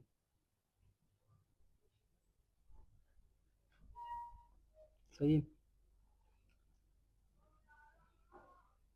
ये एगोनिस्ट है। एक है एंटागोनिस्ट। एंटागोनिस्ट, भाई नाम से ही जाहिर है कि ये इसके खिलाफ है, अपोजिट है। ये होगा एंटागोनिस्ट आपका, जिसके अपोजिट है। अब एगोनिस्ट ये ड्रग ही होती है, अच्छा बस नाम दिया होता है कि भाई ये एगोनिस्ट है, ये ड्रग है। कौन सी ड्रग है? हेपरिन। हेपरिन कौन सी ड्रग होती है? जो ब्लड क्लॉट होने से बचाती है, ब्लड क्लॉट को कम करती है। अब इसी के बरअक्स जो दवाई इसके खिलाफ काम करेगी यानी ब्लड क्लॉट को प्रमोट करेगी, उसे हम क्या कहते हैं? एंटीगोनिस्ट, एंटागोनिस्ट। या ऐसी दवाई जो कि हेपरिन को दबाएगी या कम करेगी, इसके एक्शन को कम करेगी, इसे हम क्या कहेंगे? एंटागोनिस्ट। मिसाल के तौर पर विटामिन के इज एंटागोनिस्ट। विटामिन के क्या करती है? ब्लड क्लॉट को बढ़ा रही होती है। सिंपल। ठीक है। अच्छा, ये बात आपको समझ आ गई कि एगोनिस्ट और एंटागोनिस्ट क्या होता है। एगोनिस्ट मतलब एक ड्रग जो कि एक इफेक्ट डाल रही है सिस्टम पर। अब एंटागोनिस्ट क्या है कि उसी एगोनिस्ट ड्रग के खिलाफ, जो ड्रग है जो कि एगोनिस्ट है उसके खिलाफ उसका एक्शन इनहिबिट कर रही है, मतलब इनहिबिटरी एक्शन कर रही है, उस चीज़ को रोक रही है। ठीक है, तो ये क्या होता है? एंटागोनिस्ट। ठीक है। चलो मेरे भाई, अब यहाँ पर ओरल एंटीकोगुलेंट में इन्होंने एक एग्जांपल दी है, विटामिन के एंटागोनिस्ट। इसका मतलब ये होता है कि पीछे तो हमने हेपरिन और विटामिन के का पढ़ा ना। हेपरिन क्या होता है कि ब्लड क्लॉट फॉर्मेशन को कम करता है, विटामिन के क्लॉट फॉर्मेशन को बढ़ाता है। लेकिन अब इसमें यहाँ पर उलट है, विटामिन के एंटागोनिस्ट का मतलब ये है कि विटामिन के अब यहाँ पर एगोनिस्ट है, लेकिन इसके खिलाफ एक एंटागोनिस्ट काम कर रहा है। ठीक है, विटामिन के खिलाफ एक एंटागोनिस्ट काम कर रहा है, वो क्या है? वो है वारफेरिन। अगर विटामिन एगोनिस्ट है, विटामिन क्या है? विटामिन के क्या है? क्लोट क्लॉट करवाने में मदद कर रहा है। ठीक है, लेकिन अब वारफेरिन आ गया, वो इसके खिलाफ एंटागोनिस्ट है, यानी इसके खिलाफ काम कर रहा है। वो क्लॉट की फॉर्मेशन को ये बढ़ा रहा है और ये कम कर रहा है। कौन? वारफेरिन। तो इनहिबिट्स विटामिन के क्लोटिंग फैक्टर को क्या करेगा? इनहिबिट करेगा, यानी लोअर करेगा, और क्लॉट फॉर्मेशन क्या होगा? कम होगा। ये सारी बातें हमने पीछे ही पढ़ी, लेकिन इसमें थोड़ा सा रिवर्स कर दिया है। Direct oral anti coagulants. अब ये ऊपर वाला ओरल के ओरल है, ठीक है। ये है डायरेक्ट ओरल एंटीकोगुलेंट। अब ये ऐसा ओरल एंटीकोगुलेंट है जो कि डायरेक्ट ब्लड में जाके इनहिबिट करेगा क्लॉट की फॉर्मेशन को, या डायरेक्ट थ्रोम्बिन इनहिबिटर है। जो थ्रोम्बिन होता है जो कि क्लॉटिंग फैक्टर है, उसको डायरेक्ट इनहिबिट करेगा। और इसका फायदा ये होता है डायरेक्ट ओरल एंटीकोगुलेंट का कि ये मिनटों में जल्दी जल्दी हो जाता है, मतलब टाइम कम लेता है। ठीक है, डायरेक्ट थ्रोम्बिन इनहिबिटर, ये याद रखना है। एग्जांपल में क्या है? डेबिगाट्रॉन, फैक्टर एक्स इनहिबिटर्स। इसमें भी एग्जांपल है रिवारोक्साबान, एपिक्साबान और एडोक्साबान। पता नहीं अब क्या क्या है, लेकिन आपने खुद ही प्रोनाउंस करना, प्रोनाउंसिएशन का मसला नहीं, बस याद रखना। अच्छा जी, अब आगे बढ़ते हैं कि आगे क्या है, मोड ऑफ एक्शन क्या है भैया। इनका मोड ऑफ एक्शन हम पढ़ेंगे कि क्या क्या चीज़ें ये परफॉर्म करती है, किस तरह ये हो रहा होता है। सबसे पहले हेपरिन है। हेपरिन क्या कर रहा होता है? Enhance the activity of anti thrombin 3 which inactivates thrombin and factor X prevents conversion of fibrinogen to fibrin. अब क्या हो रहा होता है कि हेपरिन क्या करती है? Activity of anti thrombin. Thrombin का मतलब ऐसे फैक्टर जो कि क्लॉट बनाएंगे। ठीक है, अब एंटी थ्रोम्बिन 3 एक ऐसा फैक्टर होता है, थ्रोम्बिन 3 एक ऐसा फैक्टर होता है जिसके खिलाफ ये हेपरिन एक्टिविटी किसकी बढ़ाता है? एंटी थ्रोम्बिन 3 की, जो कि इनएक्टिवेट करता है थ्रोम्बिन और फैक्टर एक्स ए। अब जब इसने थ्रोम्बिन और फैक्टर एक्स ए को इनएक्टिवेट कर दिया है, तो ये क्या करेगा? प्रिवेंट करेगा conversion of fibrinogen to fibrin. क्योंकि थ्रोम्बिन क्या कर रहा होता है? थ्रोम्बिन का काम ये होता है, चल ये थ्रोम्बिन है, ठीक है। इसने फिब्रिनोजिन जो कि इनएक्टिव फॉर्म होता है, फिब्रिनोजिन जो कि इनएक्टिव फॉर्म होता है, इनएक्टिव, इसको एक्टिव फॉर्म में तब्दील कर रहा होता है फिब्रिन। फिब्रिन में, फिब्रिन ये एक्टिव फॉर्म है। कौन कर रहा होता है? ये थ्रोम्बिन कर रहा होता है। तो जब ये थ्रोम्बिन को ही रोक देगा, ये एंटी थ्रोम्बिन थ्रोम्बिन को ही रोक देगा, यानी हेपरिन थ्रोम्बिन को रोक देगा, तो क्या कन्वर्जन होगी फिब्रिनोजिन टू फिब्रिन में? फिब्रिनोजन की फिब्रिन में कन्वर्जन नहीं होगी तो ये फिब्रिन जाके उस क्लोट में लगेंगे नहीं। मिसाल के तौर पर ये कुछ प्लेटलेट्स हैं, ठीक है। ये प्राइमरी क्लोट है, सेकेंडरी क्लोट नहीं है, मजबूत क्लोट नहीं है। मजबूत क्लोट तब होगा जब इसमें फिब्रिन आके इस तरह लग जाए, ठीक है, तब ये सेकेंडरी क्लोट बन जाएगा। लेकिन इस फिब्रिन को एक्टिवेट करने के लिए एक होता है थ्रोम्बिन, वो आता है फिब्रिनोजन को किस में कन्वर्ट कर देता है, फिब्रिन में। अब इसका काम, ये काम कौन कर रहा होता है, थ्रोम्बिन कर रहा होता है कि फिब्रिनोजन को फिब्रिन में तब्दील करो एक्टिव फॉर्म में, ताकि वो आके इस पर लग जाए। लेकिन थ्रोम्बिन को ही इसने रोक दिया है हेपरिन ने, तो क्या फिब्रिनोजन फिब्रिन में कन्वर्ट होगा, नहीं होगा। फिब्रिन में कन्वर्ट नहीं होगा तो फिब्रिन यहाँ पर लगेगा, नहीं होगा, जिसकी वजह से सेकेंडरी क्लोट नहीं बनेगा और जो पहला क्लोट है वो आसानी से टूट के खत्म हो जाएगा, डिसॉल्व हो जाएगा, ठीक है। ये चीज़ होती है। अच्छा, अब वारफेरिन क्या कर रहा होता है, inhibits the synthesis of vitamin के। अब विटामिन के डिपेंडेंट क्लोट फैक्टर्स, ठीक है, इनहिबिट सिंथेसिस ऑफ विटामिन के डिपेंडेंट क्लोटिंग फैक्टर्स। विटामिन के जो क्लोटिंग फैक्टर्स होते हैं, फैक्टर 2, फैक्टर 7, फैक्टर 9, फैक्टर 10, जो कि लिवर बना रहा होता है, ठीक है, ये विटामिन के जो है इन पर डिपेंड कर रहा होता है, इन क्लोटिंग फैक्टर पे। अगर ये होंगे तब विटामिन के एक्टिवेट होगा और ब्लड क्लोटिंग हुआ। लेकिन वारफेरिन क्या कर देता है कि भाई विटामिन के की डिपेंडेंट वाले जो क्लोटिंग फैक्टर जो होते हैं इनको ही इनहिबिट कर देता है, जिसकी वजह से क्लोट फॉर्मेशन नहीं होती। अब direct inhibit specific clotting factors या डायरेक्ट ओरल एंटीकोगुलेंट्स, ये क्या कर रहे होते हैं, directly inhibit specific clotting factors. एक क्लोटिंग फैक्टर को टारगेट कर देते हैं, डायरेक्ट उसको ही क्या करते हैं, इनहिबिट करते हैं, ना कि इसकी तरह वारफेरिन की तरह 3 को भी करेगा, 7 को भी करेगा, 9 को भी करेगा, नहीं। नहीं, सिर्फ स्पेसिफिक होते हैं या थ्रोम्बिन को या एक से, थ्रोम्बिन एक से, ठीक है। इन दोनों में से किसी एक को इनहिबिट करके जो क्लोट की फॉर्मेशन होगी उसको रोक देगी या कम कर देगी, जिससे कि leading to decrease fibrin formation, जिससे क्लोट की फॉर्मेशन नहीं होगी। उम्मीद है ये बातें आपको समझ में आ रही होंगी, उम्मीद है। अच्छा भाई, इंडिकेशन कब कब हमने ये दवाइयाँ देनी है, डीप वेन थ्रोम्बोसिस। अच्छा, थ्रोम्बोसिस का मतलब यहाँ क्या होता है, थ्रोम्बोसिस का मतलब होता है कि आपके पास ब्लड वेसल है, ये आपके पास ब्लड वेसल है, ठीक है। अब कुछ क्लॉट यहाँ पर बन गया, ये जो क्लॉट बन गया है और यहाँ पर क्लॉग है, यहाँ इसके पास इसके साथ चिपक गया है, तो इस कंडीशन को हम कहते हैं थ्रोम्बस फॉर्मेशन, या इस चीज को हम कहते हैं थ्रोम्बस। क्या, थ्रोम्बस, ये क्या है, थ्रोम्बस है। अब अगर ये थ्रोम्बस यहाँ से डिसलॉज हो जाए, मतलब इस जगह से, ये जो जगह है ये इससे निकल जाए और ब्लड में वैसे ही घूम रहा हो, वैसे ही जा रहा हो, इस तरह जा रहा हो, तो अब ये जो फ्रीली मूव कर रहा है तो इसको फिर हम कहते हैं एम्बोलस। ये दो इंपॉर्टेंट चीजें थी जो मैंने आपको समझाई, ठीक है। तो आप समझ गए कि भाई थ्रोम्बस क्या होता है और एम्बोलस क्या होता है। थ्रोम्बस का मतलब कि एक क्लॉट बन गया और वो आपकी ब्लड वेसल, आपका जो ब्लड वेसल है ना उसमें चिपका हुआ है, तो इस कंडीशन या इस क्लॉट को क्या कहते हैं, थ्रोम्बस। अब यही थ्रोम्बस अगर यहाँ से डिसलॉज हो गया, यहाँ से निकल गया और ब्लड वेसल में फ्रीली मूव कर रहा है, तो इस कंडीशन को हम कहते हैं एम्बोलस या एम्बोलिज्म, ठीक है। अब कब कब हम ये दवाई हमने देनी है, तो deep vein thrombosis. Deep vein thrombosis का मतलब ये होता है कि ऐसी कंडीशन जिसमें थ्रोम्बल्स की फॉर्मेशन होती है डीप वेन में, ठीक है।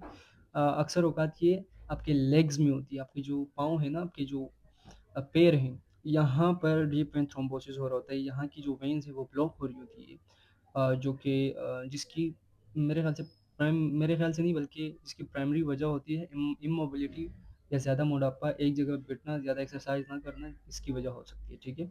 उस टाइम पे हम फिर एंटी कोगुलेंट दे रहे होते हैं ताकि वो जो डीप वेन थ्रोम्बोसिस है वो ख़त्म हो सके, ठीक है। अब आते हैं पल्मोनरी एम्बोलिज्म पर। अब मान लीजिए कि जो पैर के अंदर जो ब्लड वेसल है उसके अंदर ये वाला थ्रोम्बस ये यहाँ से डिसलॉज हो गया और ये अभी जा रहा है, निकल रहा है, अभी ब्लड सर्कुलेशन में घूम रहा है, इधर उधर घूम रहा है आराम आराम से, मजे मजे से, ठीक है। और ये आके आपके लंग्स जो हैं, ठीक है, लंग्स की जो वेन्स वगैरह हैं, आर्टरीज वगैरह हैं, उसमें किसी भी आर्टरी में ये फंस गया, किसी भी वेन में फंस गया, तो ये आपको काज करवा सकता है पल्मोनरी एम्बोलिज्म। अब ये बड़ी ख़तरनाक बात होती है कि आपका जो थ्रोम्बस है वो आपकी पल्मोनरी आर्टरी या वेन में फंस जाए, क्योंकि यहीं से तो गैसेस एक्सचेंज हो रहा होता है मेरे भाई। अगर ये आर्टरीज आपकी ब्लॉक हो जाएंगी इस थ्रोम्बस की वजह से, तो आप सांस नहीं ले पाएंगे, ऑक्सीजन नहीं आ पाएगा, कार्बन डाइऑक्साइड नहीं निकल पाएगा, जिसकी वजह से डेथ हो जाती है, ठीक है। इसलिए हम इस दौरान एंटीकोगुलेंट दे रहे होते हैं ताकि जो क्लॉट है वो जल्दी जल्दी डिसॉल्व हो सके या जल्दी जल्दी वो ख़त्म प्रिवेंट हो सके, सही है। अब आगे चलते हैं एट्रियल फिब्रिलेशन। अब एट्रिया का मतलब क्या होता है कि हार्ट वाला चेम्बर जो होता है, ठीक है। अब इसमें क्या होता है कि एट्रिया आपका जो है वो इरेगुलर हो जाता है, इरेगुलर पंपिंग पंपिंग या इरेगुलर कॉन्ट्रैक्शन कर रहा होता है, यानी इर्रिदमिक हो जाता है, उसका कोई रिदम नहीं रहता, इरेगुलर कॉन्ट्रैक्ट कर रहा होता है, जिसकी वजह से वहाँ का जो ब्लड वहीं पर अक्सर औकात पड़ा रह जाता है, वो वहाँ से निकल नहीं पाता और वहाँ पर क्लॉट बनने के चांसेस होते हैं। तो क्या होता है कि फिर हम इसमें एंटीकोगुलेंट दे रहे होते हैं। Prevention of thrombo embolism after surgery. लाजमी सी बात है, अगर किसी की सर्जरी हुई है, वहाँ पर कट लगा होगा, वहाँ पर खून बहा होगा, वहाँ पर टिश्यू इंजर्ड हुआ होगा, तो प्लेटलेट्स आई होंगे, क्लॉट बनने की चांसेस ज़्यादा होते हैं, तो इस वजह से थ्रोम्बस और एम्बोलिज्म की चांसेस भी ज़्यादा है। तो हम क्या दे रहे होते हैं, एंटीकोगुलेंट, ताकि क्लॉट फॉर्मेशन ना हो। Myocardial infarction MI and stroke prevention. Myocardial infarction क्या होता है कि भाई आपका जो हार्ट अटैक है, ठीक है, अक्सर कोरोनरी आर्टरी जो होती है, साल के तौर पर, it's your beautiful heart, sorry, it's your beautiful heart, ठीक है, ठीक है ना। अब मुझे इतना वो तो नहीं आता है, कान वगैरह मैंने बना दिए, लेकिन ये कुछ pulmonary arteries, pulmonary veins, systemic aorta, pulmonary aorta, ये सारी चीज़ें इसमें हो रही थी।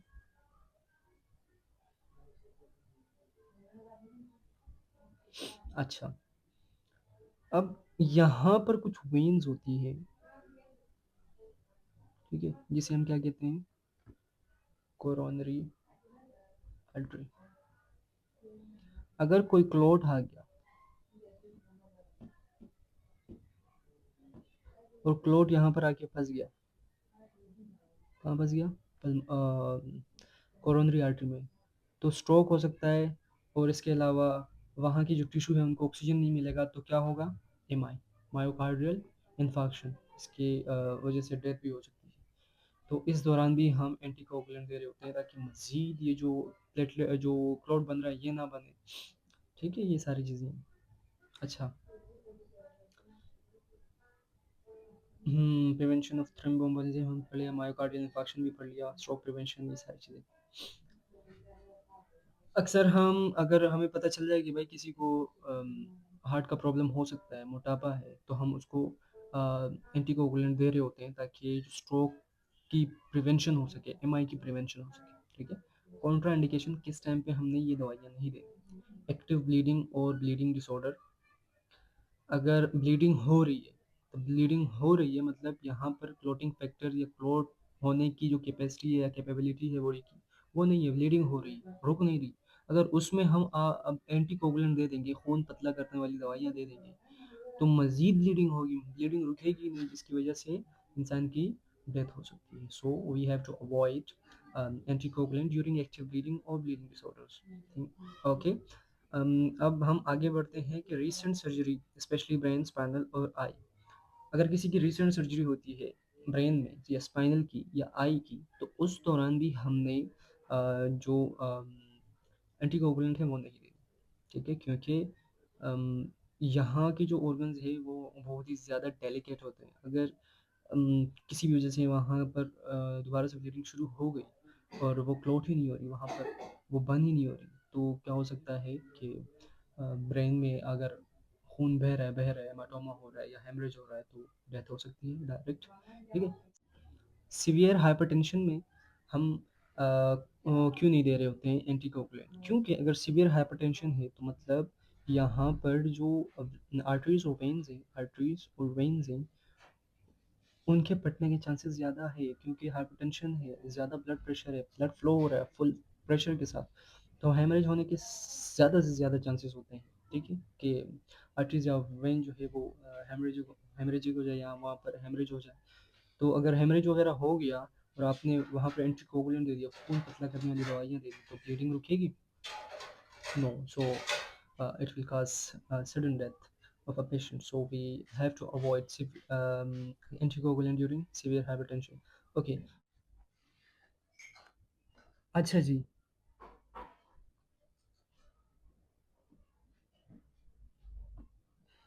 तो लिवर और किडनी इम्पेयरमेंट के दौरान भी हम एंटीकोगुलेंट नहीं दे रहे होते, क्योंकि लिवर के अंदर जो है कुछ क्लॉटिंग फैक्टर्स बन रहे होते हैं।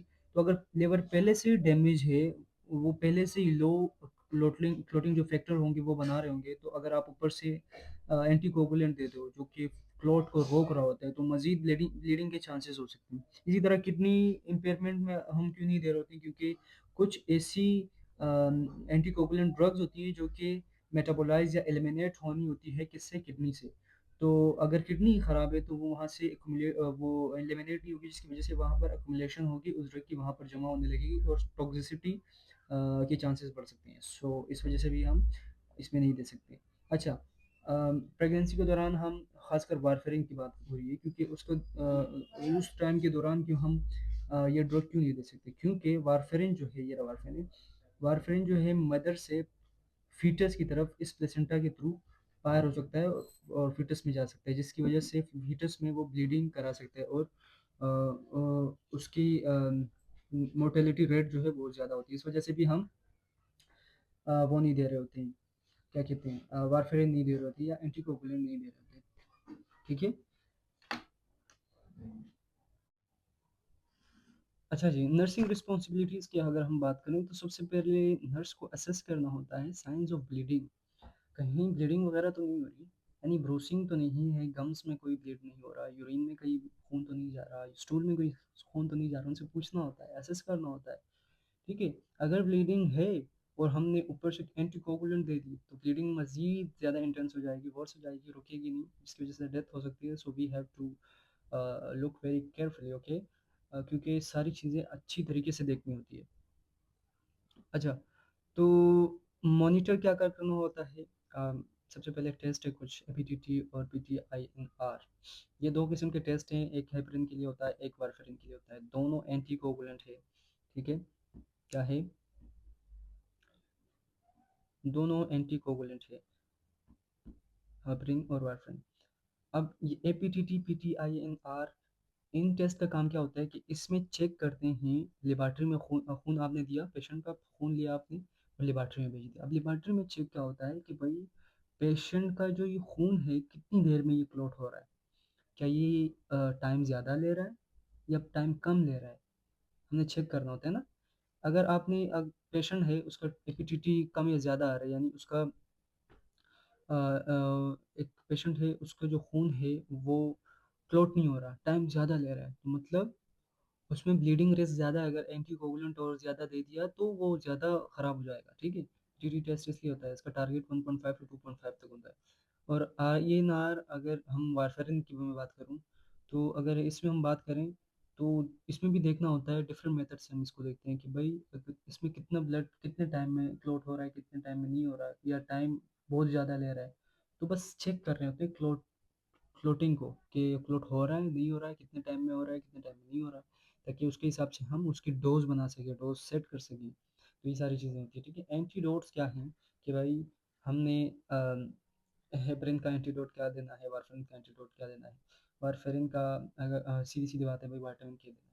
वारफेरिन अगर एंटीकोगुलेंट है तो वाइटामिन के कोगुलेंट है, यानी वो क्लोट फॉर्मेशन करता है, वारफेरिन क्लोट की फॉर्मेशन को रोकता है। हेपरिन क्लोट की फॉर्मेशन रोकता है, तो प्रोस्टामाइन प्रोटामाइन सल्फेट क्लॉट की फॉर्मेशन को बढ़ाता है, ये एंटीडोटम। ठीक है।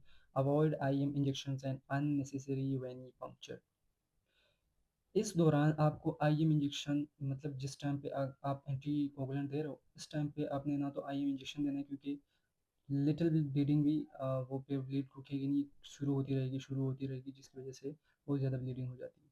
और अननेसेसरी वेनी पंक्चर, यानी कोई वेनस वगैरह अगर आप दे रहे हो आईवी, तो वो भी आपने अवॉइड करना होता है। एजुकेट पेशेंट को एजुकेट करना होता है कि भाई इस तरह नहीं कि आपने उसको डिग्री दे दी इस तरह कि भाई आपने एस्पिरिन जो है वो अवॉइड करनी है अब, या एनसेड जो है वो अवॉइड कर unless prescribed.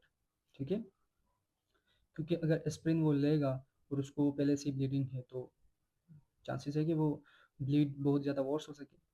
Report bleeding immediately, अगर कोई ब्लीडिंग हो रही है तो हमें डायरेक्ट बताओ। ठीक है। Second point. Third point, use soft toothbrush and electric razor. इससे पेशेंट को हमने ये क्यों बताना होता है, कुछ ऐसे पेशेंट होते हैं जिनको ब्लड की बीमारियाँ होती है ना, जिस तरह हीमोफीलिया है, जिसमें ब्लड क्लॉटिंग फैक्टर बन नहीं रहा होता, ब्लीडिंग की चांसेस बहुत ज़्यादा है। तो हमने उनको बताना है कि भाई आपने सॉफ्ट ब्रश यूज़ करना है, ताकि आपके जो गम्स हैं उसमें से ब्लीडिंग ना हो। इलेक्ट्रिक रेजर यूज़ करना है, ताकि जब आप शेव वगैरह कर सकें तो ब्लीड या कट होने की चांसेस ना हो, बस। ठीक है। Nursing team heparin works in the hospital short acting while warfarin is used for home long term therapy, बस। ठीक है। यहाँ तक हमारी पीपीटी कंप्लीट हो गई। उम्मीद है आपको समझ आएगी। मैंने तो अपनी पूरी कोशिश की है। Rest on you. मैंने अपनी पूरी कोशिश की है। ठीक है। आपको समझ आएगी। अगर कोई भी बात आपको समझ नहीं आई है तो बेझिझक होकर मुझसे पूछ लीजिएगा। Thank you so much. अल्लाह हाफिज़।